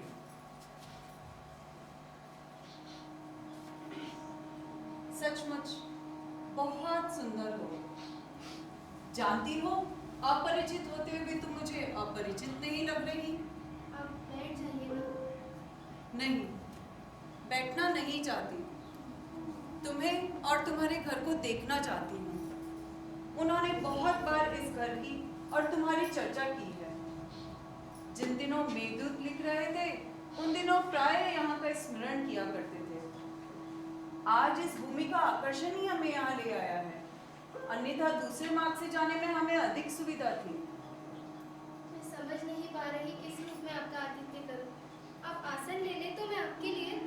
आतिथ्य की बात मत सोचो, मैं तुम्हारे यहाँ किसी अतिथि के रूप में नहीं आई हूँ। संभव था ये ना भी आते, परंतु मैं ही विशेष आग्रह के साथ इन्हें लाई हूँ। मैं स्वयं एक बार इस प्रदेश को देखना चाहती थी। इसके अतिरिक्त एक और भी कारण था। चाहती थी कि यहाँ का कुछ वातावरण साथ ले जाऊं। यहाँ का वातावरण? यहाँ से बहुत दूर तक की पर्वत श्रृंखलाएं दिखाई देती है। कितनी निर्भया सुंदरता है। मुझे यहाँ पर तुमसे स्पर्धा हो रही है। हमारा सौभाग्य होगा कि आप कुछ एक दिन यहाँ रह जाएं। यहाँ आपको असुविधा तो होगी। इस सौंदर्य के सामने जीवन की सब सुविधाएं हे है। इसे आंखों में प्राप्त करने के लिए जीवन भर का समय भी पर्याप्त नहीं। परंतु इतना अवकाश कहाँ है। कश्मीर की राजनीति इतनी अस्थिर है कि हमारा एक एक दिन वहां से दूर रहना कई कई समस्याओं को जन्म दे सकता है। एक प्रदेश का शासन बहुत बड़ा उत्तरदायित्व है और हम पर तो उससे भी बड़ा उत्तरदायित्व है, क्योंकि कश्मीर की स्थिति अभी बहुत संकटपूर्ण है। यूं वहां के सौंदर्य के भी इतने ही चर्चे हैं, परंतु उन्हें देखने का अवकाश कहाँ रहेगा।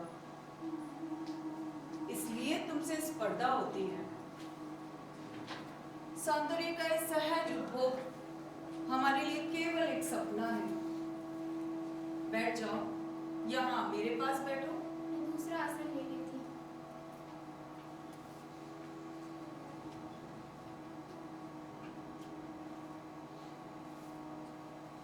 लगता है ग्राम प्रदेश में रह के भी तुम्हें साहित्य से अनुराग है। किसकी रचनाएं हैं ये? कालिदास। अभी मात्र गुप्त के नाम से जाने जाते हैं। यहाँ भी उनकी रचनाएं मिल जाती हैं। ये प्रतियां मैंने उज्जैनी से आने वाले व्यवसायियों से प्राप्त की।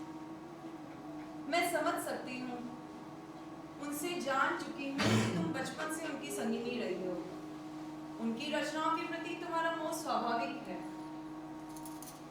वे भी जब तक यहाँ के जीवन की चर्चा करते हुए आत्मविस्मृत हो जाते हैं। इसलिए राजनीतिक कार्यों से कई बार उनका मन उखड़ने लगता है। राजनीति ऐसे में उनके मन को संतुलित रखने के लिए बहुत प्रयत्न करना पड़ता है। राजनीति साहित्य नहीं है, इसमें एक एक क्षण का महत्व है। कहीं एक क्षण भी चूक जाए तो बहुत बड़ा अनिष्ट हो सकता है। राजनीतिक जीवन की धुरी में बने रहने के लिए व्यक्ति को बहुत जागरूक रहना पड़ता है। साहित्य उनके जीवन का पहला चरण था, अब वे दूसरे चरण में पहुंच चुके हैं। मेरा अधिक समय इसी आयास में बीतता है कि उनका बढ़ा हुआ चरण कहीं पीछे ना हट जाए। बहुत परिश्रम पड़ता है इसमें। तुम ऐसा नहीं समझती? मैं राजनीतिक जीवन के संबंध में कुछ भी नहीं जानती, क्योंकि तुम ग्राम प्रदेश में ही रही हो। बैठी रहो। मैंने तुमसे कहा था ना कि मैं यहाँ से कुछ वातावरण अपने साथ ले जाना चाहती हूँ। यह इसलिए कि उन्हें अभाव का अनुभव ना हो। ऐसे में कई बार बहुत क्षति होती है। वे व्यर्थ में धैर्य खो देते हैं, जिससे उनका समय भी जाता है और शक्ति भी। उनके समय का बहुत मूल्य है। मैं चाहती हूँ इस तरीके से उनका समय नष्ट ना हुआ करे। इसलिए यहाँ से कई कुछ अपने साथ ले जा रही हूँ। कुछ हरिण शावक जाएंगे जिनका हम अपने उद्यान में पालन करेंगे। यहाँ की औषधियाँ उद्यान की क्रीड़ा क्षेत्र तथा आसपास के प्रदेश में लगवा दी जाएगी। हम यहाँ के से कुछ घरों का भी वहाँ निर्माण करेंगे। मातुल और उनका परिवार भी साथ जाएगा। हम यहाँ से कुछ अनाथ बच्चों को ले जाकर वहाँ शिक्षा प्रदान करेंगे। मैं समझती हूँ इससे अंतर पड़ेगा। देख रही हूँ तुम्हारा घर भी बहुत जर्जर स्थिति में है। इसका परिसंस्कार आवश्यक है। चाहो तो मैं इसके लिए भी आदेश दे जाऊंगी। उज्जैनी के 2 कुशल स्थपति हमारे साथ आए हैं। क्यों? आप बहुत उदार है, परंतु हमें ऐसे ही घर में रहने का अभ्यास है, इसलिए असुविधा नहीं होती। मैं फिर भी चाहूंगी इस घर का परिसंस्कार हो जाए। उनके जीवन के आरंभिक वर्षों का इस घर से भी संबंध रहा है। मातुल के घर के स्थान पर नए भवन के निर्माण का आदेश दे दिया है। स्थपतियों से कहा है कि वे उज्जैन से संलग्न शिलालेख के कार्य आरंभ करें। खेद है, इस कार्य के निरीक्षण के लिए मैं स्वयं यहाँ नहीं रह पाऊंगी। हमें कल ही आगे की यात्रा आरंभ कर देनी होगी। तुम भी हमारे साथ क्यों नहीं चलती? मैं? हाँ, इसमें बाधा क्या है? तुम यहाँ ऐसे किसी सूत्र से बंधी नहीं हो। माँ यहाँ है। यह कोई बाधा नहीं है। तुम्हारी माँ के भी साथ चलने की व्यवस्था हो जाएगी। स्थपति इस घर का परिसंस्कार करते रहेंगे और तुम वहाँ मेरे साथ मेरी संगिनी के रूप में रहोगी। क्षमा चाहती हूँ, मैं अपने को ऐसे गौरव की अधिकारिणी नहीं समझती। परंतु मैं तुम्हें इससे कहीं अधिक की अधिकारिणी समझती हूँ। मेरे आने से पहले राज्य के 2 अधिकारी यहाँ आए थे।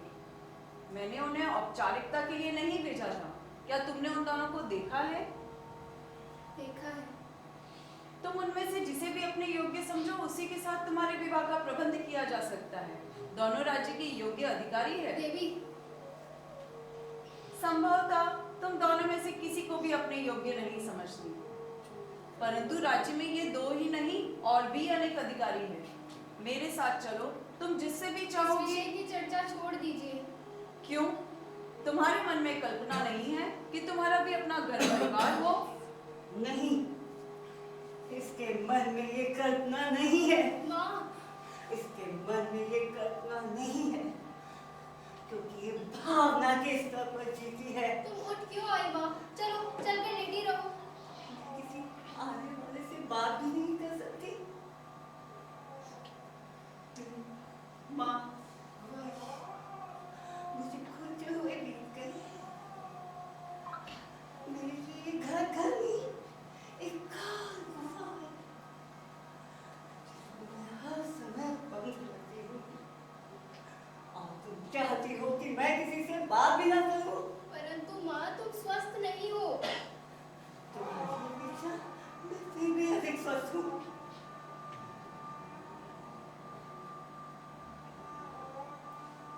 ये घर सदा से इस स्थिति में नहीं था राजवधु। मेरे हाथ चलते थे तो मैं प्रतिदिन इसी नींद की बुहारती थी। यहाँ की हर वस्तु इस तरह की टूटी नहीं थी।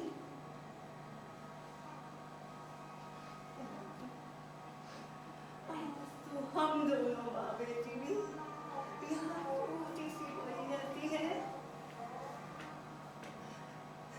ये सब इसलिए देख रही हूँ घर की स्थिति अच्छी नहीं है। मलिका हमारे साथ चलती तो समस्या वैसे ही सुलझ जाती, परंतु अब भी जो कुछ संभव है मैं कर जाऊंगी। स्थपतियों को आदेश दे जाऊंगी कि वे इस घर को गिराकर इसके स्थान ऐसा पर। मत कीजिए, इस घर को गिराने का आदेश मत दीजिए। मैं तुम्हारी सुविधा के लिए ही कह रही थी।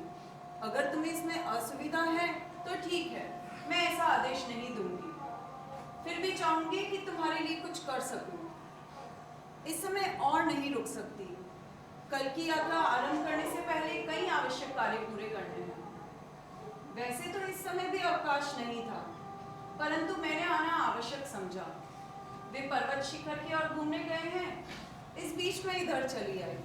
अच्छा, मैं तुझसे कुछ कहना चाहती थी राजवधु।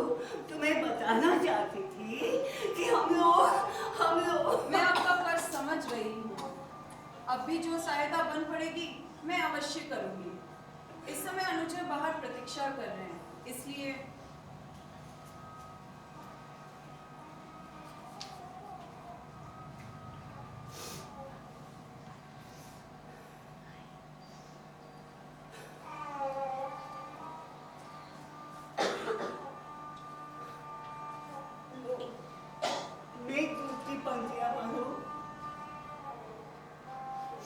इन्हीं में ना कहती थी उसके अंदर की कोमलता साकार होती है। आज उस कोमलता का और भी साकार रूप देख लिया।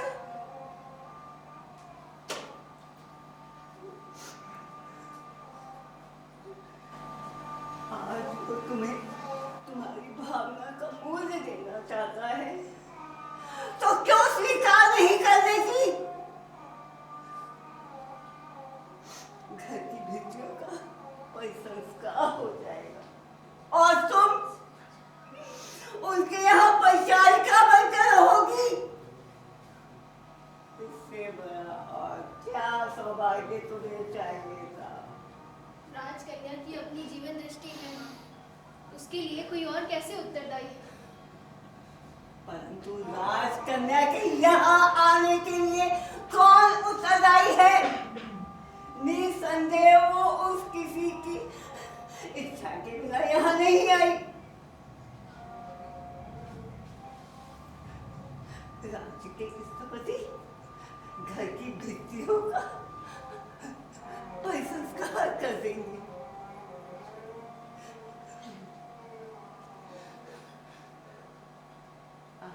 शासक है, उसके पास संपत्ति है, उस शासन और संपत्ति का पैसे लेने के लिए इससे अच्छा क्या उपाय हो सकता था? परंतु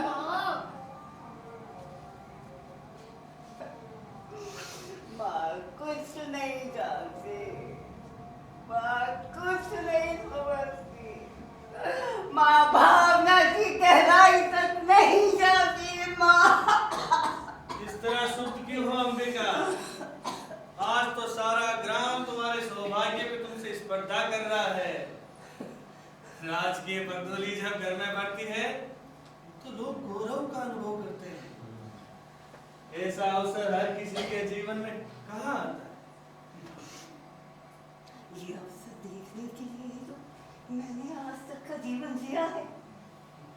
इतना बड़ा सौभाग्य हमारे शुद्ध जीवन में कहाँ समा सकता है? चलो चलो, मैं स्वयं चलकर सारे गांव में सौभाग्य की घोषणा करूंगी कि हमारे वर्षों के अभाव और दुख का इतना बड़ा पर्याय है कि राज्य के स्थपति हमारे घर की भित्तियों का संस्कार कर देंगे। बैठ जाओ अंबिका। आज ग्राम के पास तुम्हारी बात सुनने का अवकाश नहीं है। ग्राम के लोग आज बहुत व्यस्त हैं। उन्हें बाहर से आए अतिथियों के लिए कई तरह की सामग्री जुटाई। अतिथि आज यहाँ के पत्थर तक बटोर कर ले जाना चाहते हैं। यहाँ के पत्थर आज बहुत मूल्यवान समझे जाते हैं। यहाँ के पत्थर पहले भी मूल्यवान थे आर्य लोग। यह और बात है कि पहले किसी ने उनका मूल्य समझा ही नहीं। तो जाकर तुम भी बटोर क्यों नहीं देती? संभव है फिर लोग यहाँ कोई पत्थर शेष ही न रहने दे और तुम्हारी भावना के लिए कोई आधार ही न रह जाए। बैठ जाओ माँ, तुम स्वस्थ नहीं हो। ग्राम में चारों ओर बहुत उत्साह है।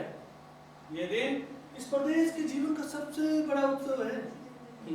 लोग आज अपने पशुओं की चिंता नहीं कर रहे हैं। फिर बाहर से आए अतिथियों के लिए भोजन और पान की सामग्री जुटाने में व्यस्त। उस सामग्री में कुछ हरण सावक भी होंगे तो राजकन्या के विशेष आदेश पर एकत्रित किए गए हैं। ये सच नहीं। सच नहीं? अरे इंद्र वर्मा और विष्णु दत्त को स्वयं राजकन्या ने आदेश दिया है। उस आदेश का कुछ और अर्थ भी हो सकता है। और क्या और अर्थ हो सकता है? क्या राजकन्या उन हरण सावकों से खेला करेगी या उज्जैनी के कलाकार उनकी अनुकृतियां बनाएंगे? अरे ये भी एक मनोरंजन का विषय है कि राज परिवार के साथ आए हुए कलाकार आज यहाँ की हर वस्तु की अनुकृति बनाते घूम रहे हैं। यहाँ का कोई पेड़ पत्ता तिनका शेष नहीं रहेगा जिनकी वे अनुकृति बनाकर ना ले जाए। इसका भी कुछ दूसरा अर्थ हो सकता है। दूसरा क्या दूसरा अर्थ हो सकता है? अर्थ बहुत स्पष्ट है। वे लोग यहाँ की हर वस्तु को एक विचित्र के रूप में देखते हैं और उस विचित्र को यहाँ से ले जाकर दूसरों को दिखाना चाहते हैं। तुम, मैं, ये घर, ये पर्वत सब उनके लिए विचित्र का उदाहरण है। अरे मैं तो उनकी सूक्ष्म और समृद्ध दृष्टि की प्रशंसा करता हूँ कि जो यहाँ का वैचित्र्य नहीं है वहां भी वैचित्र्य देख लेते हैं। एक कलाकार को तो मैंने यहाँ की धूप में अपनी छाया की अनुकृति बनाते देखा। यहाँ की धूप में उन्हें अपनी छाया अवश्य और सी लगती होगी। वो कौन राजकी थी जो जिस किसी जीव को देखकर उसकी छाया से पकड़ लेती थी? चाहती हूँ कि प्राश्चित होती, जिससे आज मैं तुमसे कहा है माँ, तुम विश्राम करो, बात मत करो। आर विलो, माँ का स्वास्थ्य ठीक नहीं है, उन्हें विश्राम करने दीजिए। हाँ, अंबिका को तुम अंदर ले जाओ। ग्राम का उत्सव कोलाहल अंबिका के मन को और अशांत करेगा। मैं तो केवल उत्सव की सूचना देने आया था। आश्चर्य है, कालिदास ने यहाँ आना उचित नहीं समझा। सुना है कल तो वे लोग चले भी जाएंगे। उसने आना उचित नहीं समझा, क्योंकि वो जानता है कि अंबिका अभी जीवित है। परंतु वह आएगा अवश्य, उसे आना चाहिए। व्यक्ति किसी संबंध को इस प्रकार नहीं तोड़ता, और विशेष रूप से वह जिसे कवि का कोमल हृदय प्राप्त हो। तुम क्या समझती हो मलिका, उसे आना नहीं चाहिए? आर्य विलो, मैंने आपसे कहा है माँ को विश्राम करने दीजिए। आपकी बातों से माँ का मन विक्षुब्ध होता है। मेरी बातों से अंबिका का मन विक्षुब्ध होता है? मैं समझता हूँ उसके कारण दूसरे हैं।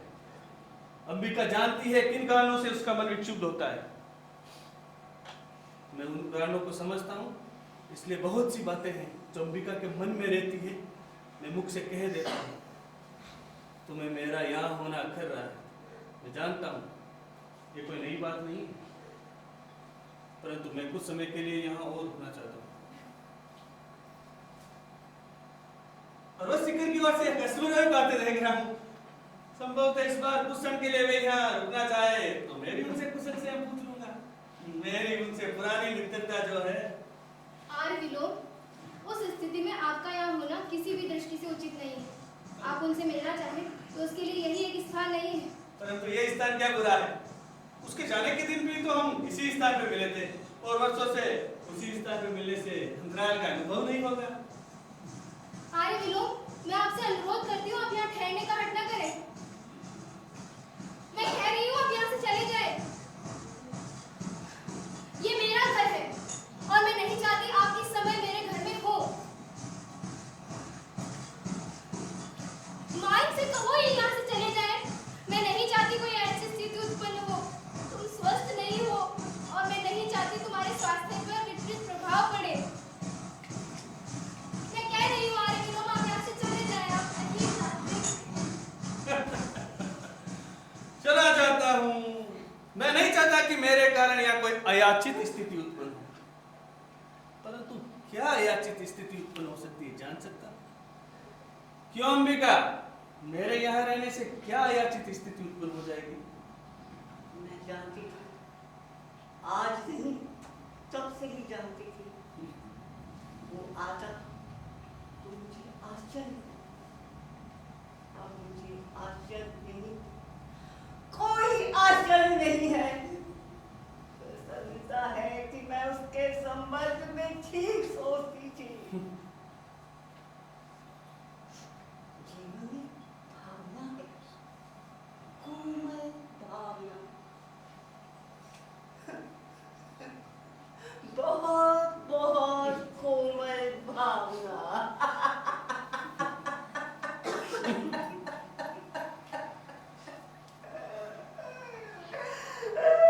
परंतु मुझे खेद है अंबिका, वर्षों से इस दिन की प्रतीक्षा भी थी, अपनी मित्रता पे भरोसा भी था, परंतु अब वे भरोसा नहीं रहा। संभवतः ये मित्रता एक ही ओर से थी, उसने कभी हमें अपनी मित्रता के योग्य ही नहीं समझा। फिर समान की समान से मित्रता होती है। आर्य विलो, मैं फिर कह रही हूँ आप यहाँ से चले जाएं, अन्यथा सचमुच यहाँ एक अयाचित स्थिति उत्पन्न हो जाएगी। ऐसा? तब तो मुझे अवश्य यहाँ से चले जाना चाहिए।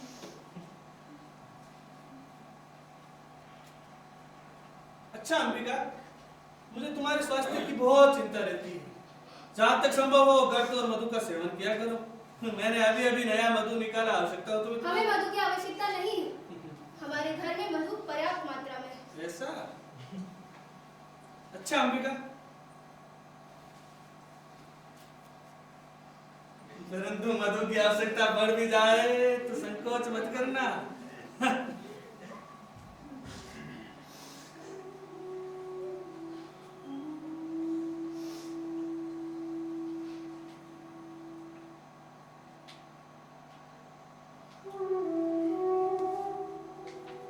अंबिका, अब भी रोती हो उसके लिए, उस व्यक्ति के लिए जिसने कुछ मत कहो माँ, कुछ मत कहो।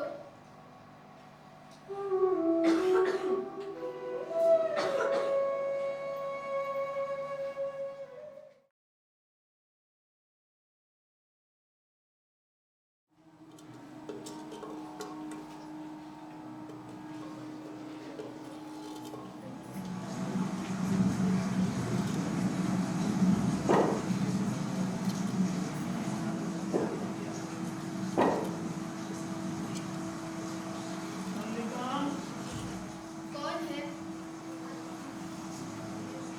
मैं मातुल।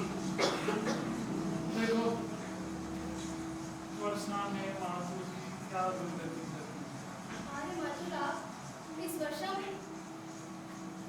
वर्षा से बचने के लिए तुम्हारे घर के सिवा शरण न थी। सोचा जो हो, मातुल के लिए तुम आज भी वही मल्लिका हो। ये आषाढ़ की वर्षा तो मेरे लिए काल हो रही। पहले जब दो पैरों पे चल लेता था तो मैंने कभी भारी से भारी वर्षा की चिंता नहीं की, परंतु अब स्थिति यह है कि बैसाखी आगे रखता हूँ तो पैर पीछे फिसल जाता है, और पैर आगे रखता हूँ तो बैसाखी पीछे फिसल जाती है। यह जानता कि राजप्रसाद में रहकर पांव तोड़ बैठूंगा तो कभी ग्राम छोड़कर न जाऊंगा। उन चिकने शिलाखंडों से तो ये मिट्टी ही अच्छी थी जो पैर को पकड़ती तो थी। मैं तो घर के रहते बेघर हो रहा हूँ, न बाहर रहते बनता है न अंदर।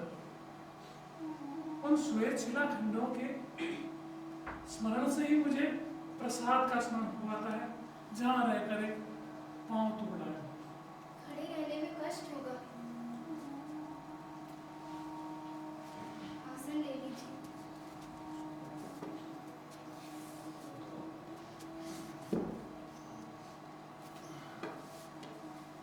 मुझसे कोई पूछे तो मैं कहूँगा राजप्रसाद में रहने से कष्टकर किसी संसार में नहीं रह सकती। आप आगे देखते हैं प्रतिहारी जा रहे हैं, आप पीछे देखते हैं प्रतिहारी आ रहे हैं। सच कहता हूँ, मुझे कभी पता ही नहीं चल पाया कि मैं प्रतिहारियों के पीछे चल रहा हूँ या प्रतिहारी मेरे पीछे चल रहे हैं। और इससे भी कष्टकर स्थिति यह थी कि जिन व्यक्तियों को देखकर मेरा आदर से सिर झुकाने का मन करता था, वो मेरे सामने सिर झुका देते थे। बताओ, मेरे सामने मातुल न देवी है, न देवता है, न पंडित है, न राजा है, तो फिर कोई किस सिर झुकाकर मातुल की वंदना करे? लेकिन नहीं, लोग मातुल की तो क्या, मातुल के शरीर से उतरे वस्त्रों तक की वंदना करने को प्रस्तुत है।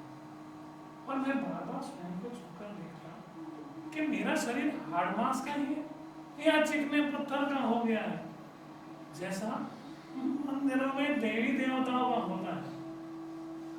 यहाँ आकर सबसे बड़ा सुख यही है, ना कोई झुककर मेरी वंदना करता है और ना ही मुझे भ्रम होता है कि मैं आगे चल रहा हूँ या प्रतिहारी आगे चल रहे हैं। बस ये वर्षा मुझसे नहीं सही।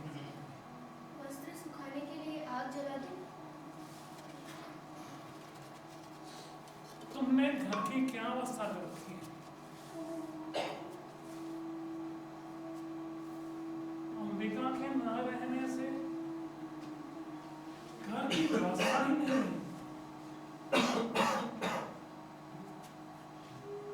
ये ठीक है कि वो मंजरी ने तुम्हारे लिए कुछ वस्त्र और स्वर्ण मुद्राएं भिजवाई थी जो तुमने लौटा दी। मुझे उनकी आवश्यकता नहीं थी। और इस घर के परिसंस्कार के लिए भी स्थपतियों से कहा था। मैंने किसी परिसंस्कार की आवश्यकता नहीं समझी। आग जला दूं? नहीं, वर्षा थम रही है, हल्की हल्की बूंदें हैं। किसी तरह घसीटता हुआ घर चला जाऊं तो वहीं जा कर वस्त्र सुखाऊंगा, कहीं धारासार भरने लगी तो बस।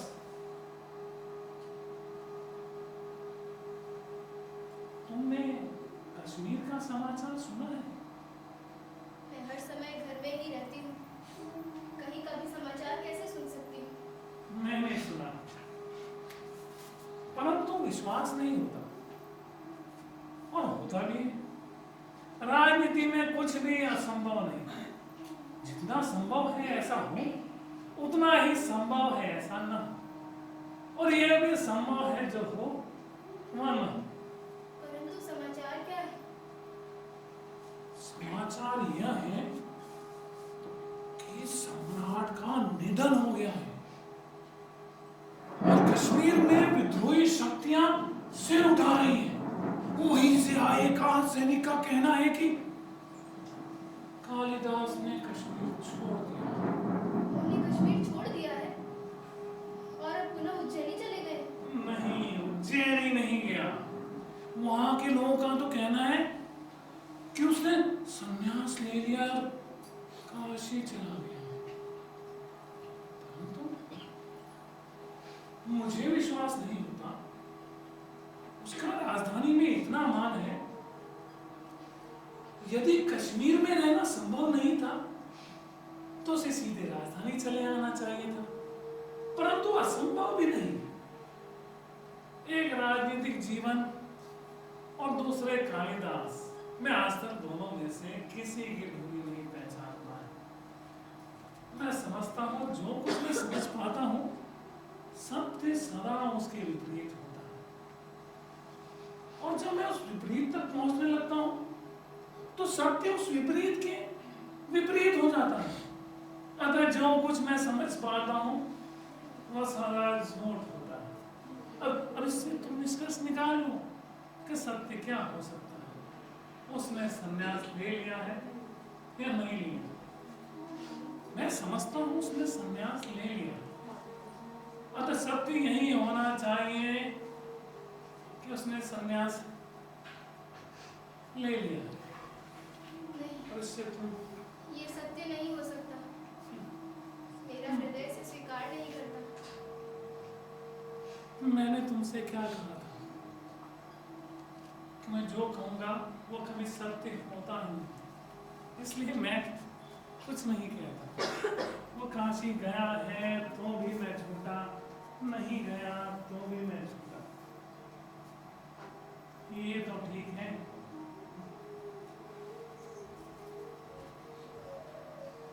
नहीं, तुम काशी नहीं गए, तुमने संन्यास नहीं लिया।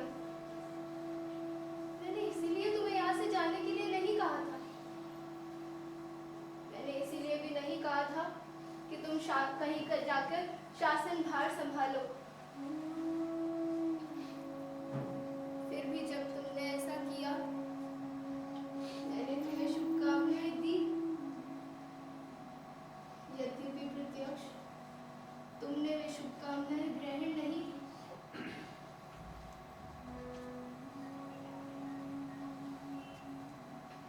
मैं यद्यपि तुम्हारे जीवन में नहीं रही, परंतु तुम मेरे जीवन में सदा बने रहे हो। तुम रचना करते रहे और मैं समझती रही कि मैं सार्थक हूँ। मेरे जीवन की भी कुछ उपलब्धि है। और आज तुम मेरे जीवन को इस तरह निरर्थक कर दोगे।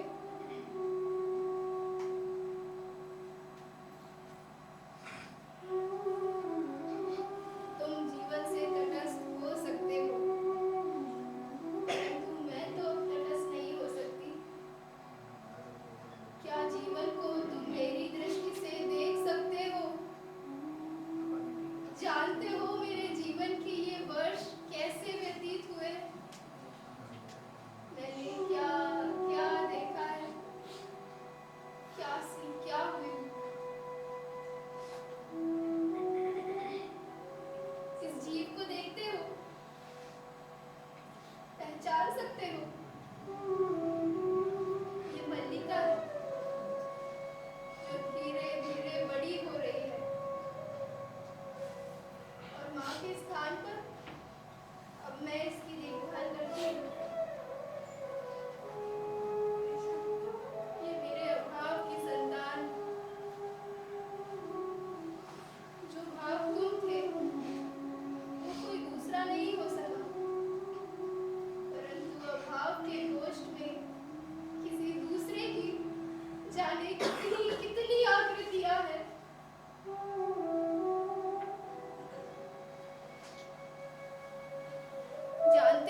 चांद की किरणों में कलंक, परंतु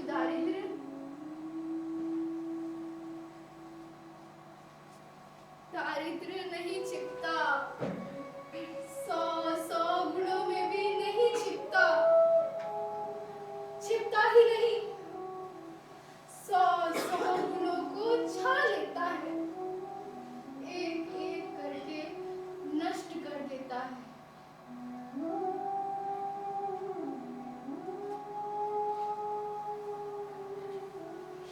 परंतु मैंने ये सब भी सह लिया, इसीलिए कि मैं टूटकर भी अनुभव करती रही कि तुम बन रहे हो, क्योंकि मैं अपने को अपने में न देखकर तुम में देखती थी। और आज ये सुन रही हूँ कि तुम सब छोड़कर संन्यास ले रहे हो, तटस्थ हो रहे हो, उदासीन। मुझे मेरी सत्ता के बोझ से इस तरह वंचित कर दोगे?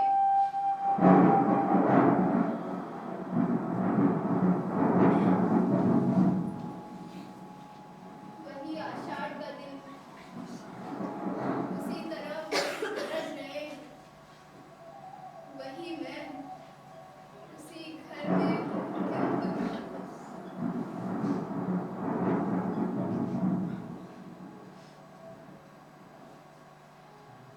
संभवतः पहचानती नहीं हूँ।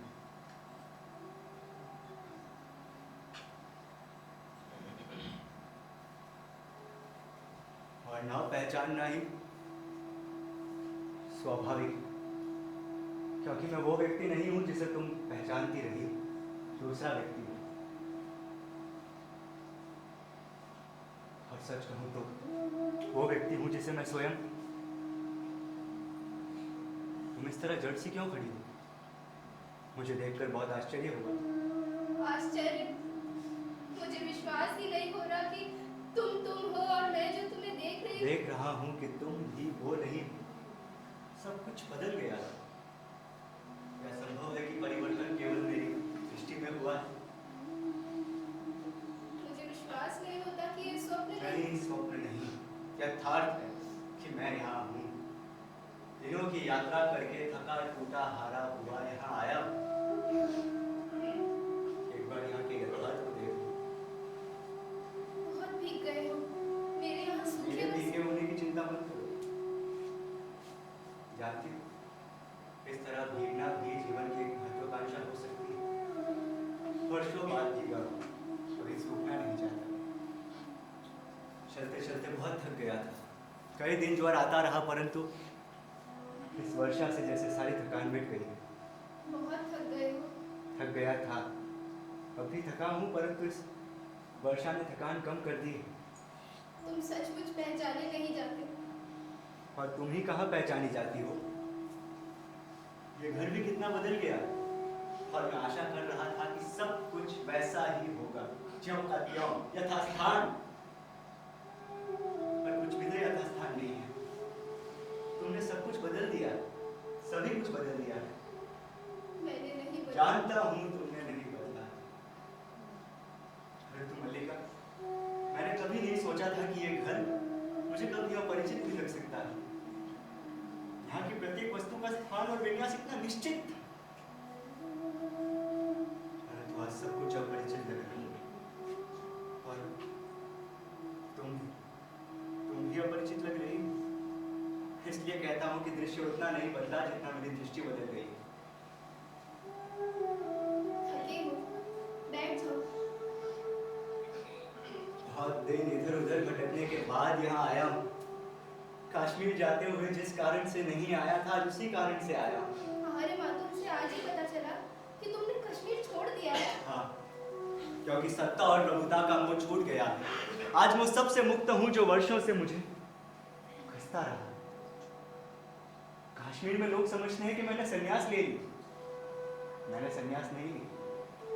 मैं केवल मातृगुप्त के कलेवर से मुक्त हुआ हूँ, जिससे पुनः कालिदास के कलेवर में जी सकूं।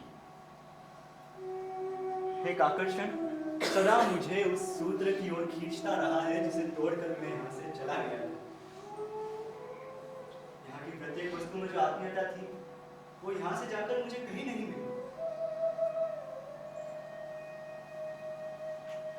मुझे यहाँ की हर वस्तु के रूप और आकार का स्मरण है। तो बाग छाल, कुशा, दीपक, गेरू की आकृतियां और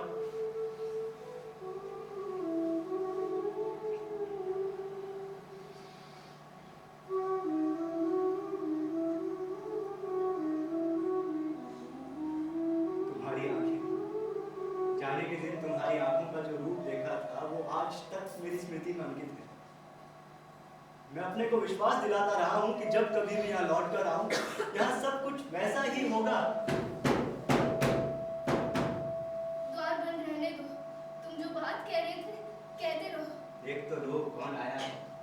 वर्षा का दिन है, जिस किसी को आशय की आवश्यकता पड़ सकती है। परंतु मल्लिका, मैंने कभी नहीं सोचा था कि घर कभी मुझे अपरिचित लग सकता है। आज यहाँ की हर वस्तु पहचानी नहीं जाती।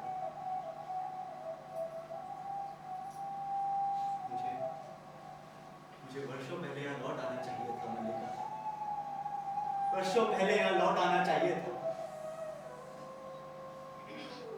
मैं अनुभव करता रहा कि मैं जब भी लौटूंगा तुम यही होगी, ये घर भी ऐसा ही होगा, हर वस्तु ऐसी ही तो होगी। परंतु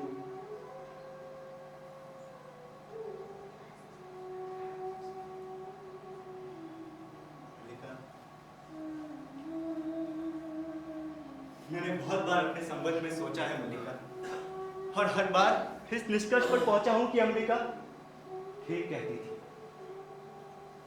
मैं यहाँ से क्यों नहीं जाना चाहता था? एक कारण यह भी था कि मुझे अपने पर विश्वास नहीं था। मैं नहीं जानता था कि अभाव और भर्त्सना का जीवन व्यतीत करने के बाद प्रतिष्ठा और सम्मान के वातावरण में जाकर मैं कैसा अनुभव करूं। और कहीं आशंका भी थी कि वहां का वातावरण मुझे छा लेगा, मेरे जीवन की दिशा बदल देगा। और वो आशंका निराधार नहीं थी। तुम्हें बहुत आश्चर्य हुआ था कि मैं कश्मीर का शासन संभालने जा रहा हूं। तुम्हें बहुत अस्वाभाविक लगा हो, परंतु मुझे इसमें कुछ भी अस्वाभाविक प्रतीत नहीं होता। अभावपूर्ण जीवन की वो एक स्वाभाविक प्रतिक्रिया थी। संभवतः उसमें कहीं उन सबसे प्रतिशोध लेने की भावना भी थी जिन्होंने जब तब मेरी भर्त्सना की, मेरा उपहास उड़ाया। परंतु मैं जानता था कि मैं सुखी नहीं हो सकता। मैंने अपने को बार बार विश्वास दिलाना चाहा कि कमी उस वातावरण में नहीं, मुझ में है। मैं अपने को बदल लूं तो सुखी हो सकता हूं, परंतु ऐसा नहीं हुआ। ना तो मैं बदल सका, ना सुखी हो सका। अधिकार मिला, सम्मान बहुत मिला, जो कुछ मैंने लिखा उसकी प्रतिलिपियां देश भर में पहुंच गई, परंतु मैं सुखी नहीं हुआ। किसी और के लिए वो वातावरण और जीवन स्वाभाविक हो सकता था, मेरे लिए नहीं था। एक राज्य अधिकारी का कार्यक्षेत्र मेरे कार्यक्षेत्र से भिन्न था। मुझे बार बार अनुभव होता कि मैंने प्रभुता और सुविधा के मुंह में पड़कर उस क्षेत्र में अनधिकार प्रवेश किया है, और जिस विशाल में मुझे रहना चाहिए था उससे दूर हटाया। जब भी मेरी आंखें दूर तक फैली क्षितिज रेखा पर पड़ती तो मुझे अनुभूति सालती कि मैं उस विशाल से दूर हटाया हूं। मैं अपने को आश्वासन देता कि आज नहीं तो कल मैं परिस्थितियों पर वश पा लूंगा और समान रूप से अपने को दोनों में बांट दूंगा।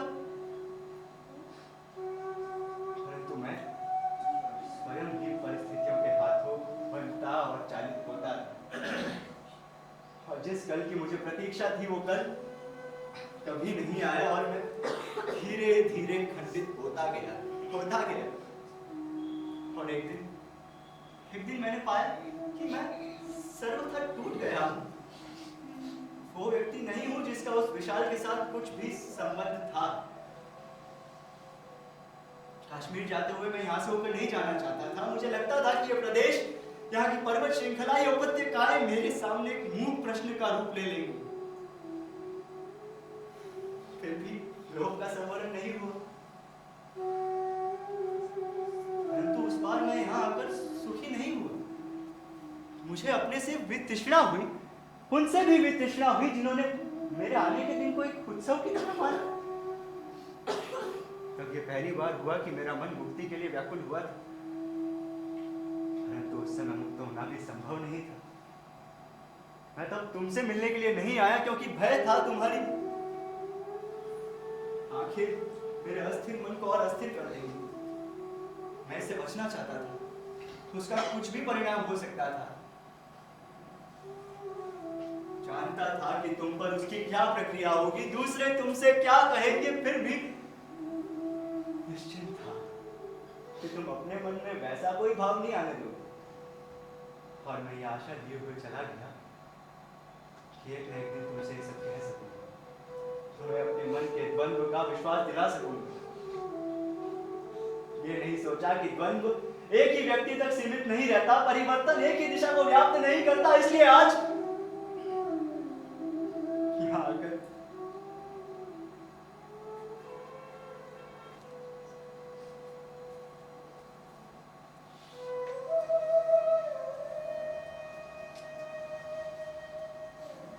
बहुत व्यर्थता का बोध हो रहा है। लोग सोचते हैं कि मैंने वहां के वातावरण और जीवन में रहकर बहुत कुछ लिखा। मैं जानता हूं कि मैंने वहां रहकर कुछ नहीं लिखा। जो कुछ लिखा वो यहाँ के जीवन का ही तो संचय था।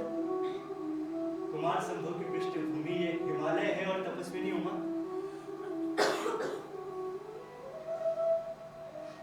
तुम हो मेघदूत के यक्ष की पीड़ा मेरी ही पीड़ा है और मेरा विमर्दिता यक्षिणी तुम। यद्यपि मैंने स्वयं यहाँ होने और तुम्हें नगर में देखने की कल्पना अभिज्ञान शाकुंतल में शकुंतला के रूप में तुम ही तो मेरे सामने थी। मैंने जब जब लिखने का प्रयत्न किया तब तब तुम्हारे और अपने जीवन को दोहराया, और जब उसे हटकर लिखना चाहा तो रचना प्राणवान नहीं। रघुवंश में भी अच का विलाप मेरी ही वेदना। चाहता था कि तुम ये सब पढ़ पाते, परंतु सूत्र कुछ इस रूप में वो सूत्र कभी नहीं टूटा।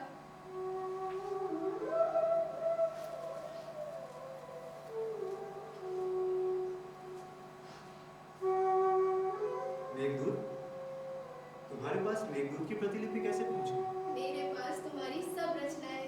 तुम्हारे पास मेरी सब रचनाएं, परंतु वे यहाँ कैसे उपलब्ध हैं? क्या तुम उज्जैनी के व्यवसायी कभी कभी इस मार्ग से भी होकर जाते हैं और उनके पास ये प्रतिलिपियां मिल जाती हैं? मैंने कहकर मंगवाई है। वर्ष 2 वर्ष में कहीं एक प्रतिलिपि मिल पाती थी। और इनके लिए धन? वर्ष 2 वर्ष में कहीं एक प्रतिलिपि मिल पाती थी। धन एकत्रित करने के लिए बहुत समय लगता था। जो अभाव मुझे वर्षों से सालते रहे हैं वे आज और बड़े प्रतीत होते हैं मल्लिका। मुझे वर्षों पहले यहाँ लौट आना चाहिए था। यहाँ की वर्षा में भीगता भीग कर लिखता वो सब जो मैं अब तक नहीं लिख पाया हूँ। आषाढ़ के मेघों की तरह वर्षों से मेरे अंदर घुमड़ रहा है, परंतु बरस नहीं पाता क्योंकि उसे वायु नहीं मिलती, ऋतु नहीं मिलती।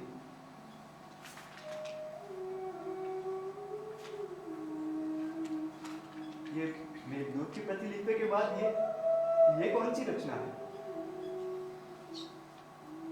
ये तो केवल कोरे पृष्ठ है। ये पन्ने अपने हाथों से बनाकर सिए थे। सोचा था तुम राजधानी से आओगे तो ये तुम्हें भेंट दूंगी। कहूंगी कि ये तुम्हारे सबसे बड़े महाकाव्य के लिए है। परंतु उस बार तुम आकर भी नहीं आए और ये भेंट यहीं पड़ी रही। अब तो ये पन्ने टूटने भी लगे हैं और मुझे कहते संकोच होता है कि ये तुम्हारी रचना के लिए है। तुमने ये पृष्ठ अपने हाथों से बनाए थे, इन पर मैं एक महाकाव्य की रचना करूं? स्थान स्थान पर इन पृष्ठों पर पानी की बूंदें पड़ी हैं, जो निसंदेह वर्षा की बूंदें नहीं है। ऐसा लगता है तुमने अपनी आंखों से इन कोरे पृष्ठों पर बहुत कुछ लिखा है, और आंखों से ही नहीं, स्थान स्थान पर ये पृष्ठ श्वेत कणों से मैले हुए हैं। स्थान स्थान पर फूलों की सूखी पत्तियों ने अपने रंग उन पर छोड़ दिए। कई स्थानों पर तुम्हारे नखों ने इन्हें छीला है, तुम्हारे दांतों ने इन्हें काटा है। और इसके अतिरिक्त ग्रीष्म की धूप के ये हल्के गहरे रंग, हेमंत की पत्र धूली और इस घर की सीलन के पृष्ठ कोरे कहाँ है मल्लिका? इन पर एक महाकाव्य की रचना हो चुकी है, अनंत सर्गों के एक महाकाव्य। अब इन पृष्ठों पर नया कुछ क्या लिखा जा सकता है? परंतु इसके आगे भी तो जीवन शेष है। हम फिर अर्थ से आरंभ कर सकते हैं मल्लिका। मल्लिका, किसके रोने का शब्द है? ये मेरा वर्तमान है।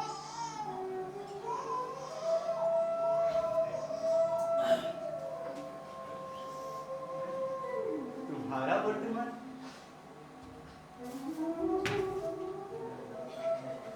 भीगे दिनों में फिसल कर गिरे और गिरे खाए। कितनी बार गए यार, अधिक ऊंचाई पर मत चढ़ो। परंतु भैया विलोम क्यों मांगने लगे? पहले आए तो द्वार बंद, लौट कर गए और फिसल गए। फिर आए तो फिर द्वार, फिर जाते तो क्या होता? आज का दिन ही ऐसा है कि ना जाने आंखों को क्या हो गया। अपरिचित आकृति भी बहुत परिचित जानी पड़ती है और परिचित आकृति भी परिचित नहीं लगती। अब ये इतनी परिचित आकृति है परंतु मैं इसे पहचान ही नहीं रहा। आकृति जानी भी है परंतु व्यक्ति ने ऐसा लग रहा है। क्यों बंधु, तुम मुझे पहचानते हो? आकृति बहुत बदल गई, परंतु व्यक्ति आज भी वही हो। सर भी परिचित हो, सब भी। तो तुम हो तुम।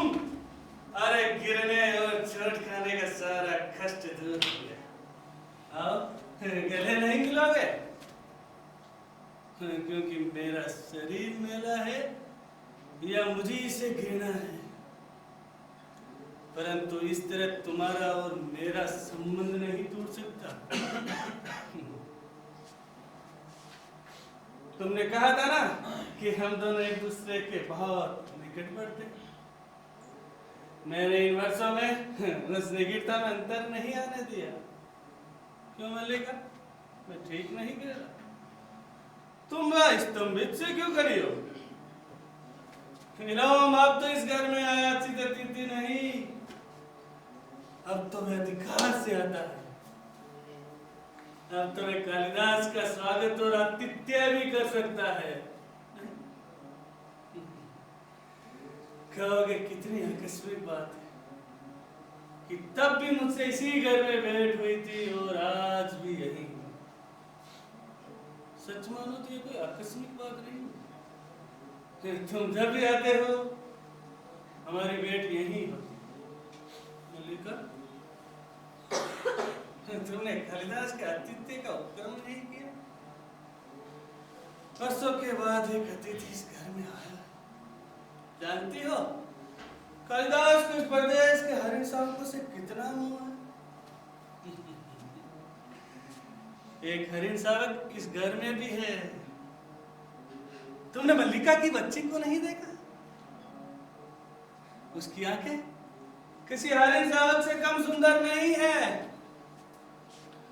और जानते हो अष्टावक्र क्या कहता है? वो कहता है तुम नहीं चाहते कि कालिदास ये जाने कि अष्टावक्र क्या कहता है, परंतु मुझे उसकी बात पर विश्वास नहीं होता।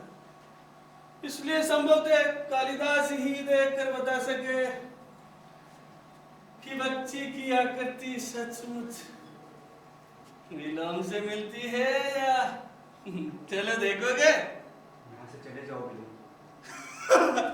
चला जाऊं इस घर से या ग्राम प्रांत से? सुना है शासन बहुत बली होता है, प्रभुता में बहुत सामर्थ्य होती है। रहा हूँ इस समय यहाँ से चले जाओ। क्योंकि तुम लौट आए हो।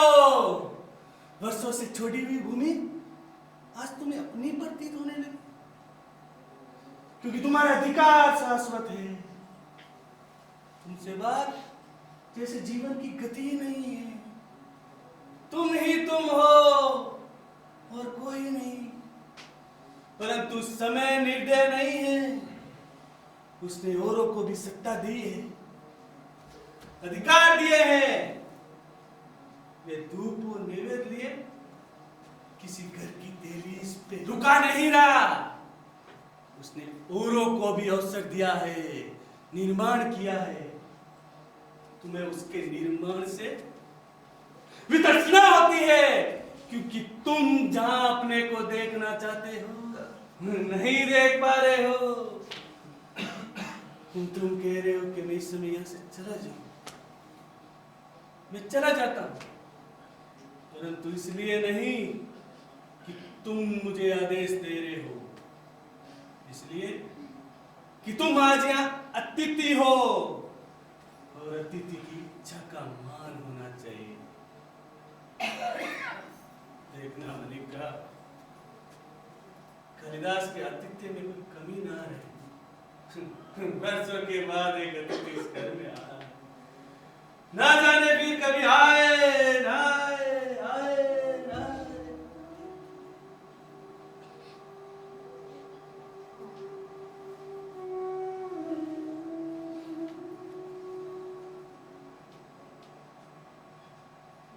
क्या सोच रहे हो?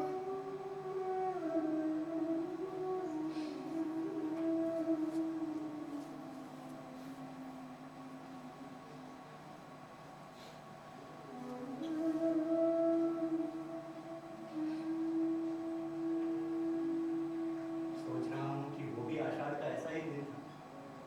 ऐसे ही गाड़ी में मेघ घिर आए थे और हर समय अंधेरा हो आया था। मैंने कहा हरिण शावक को देखा था और उठाकर यहाँ लाया। तुमने उसका उपचार किया था?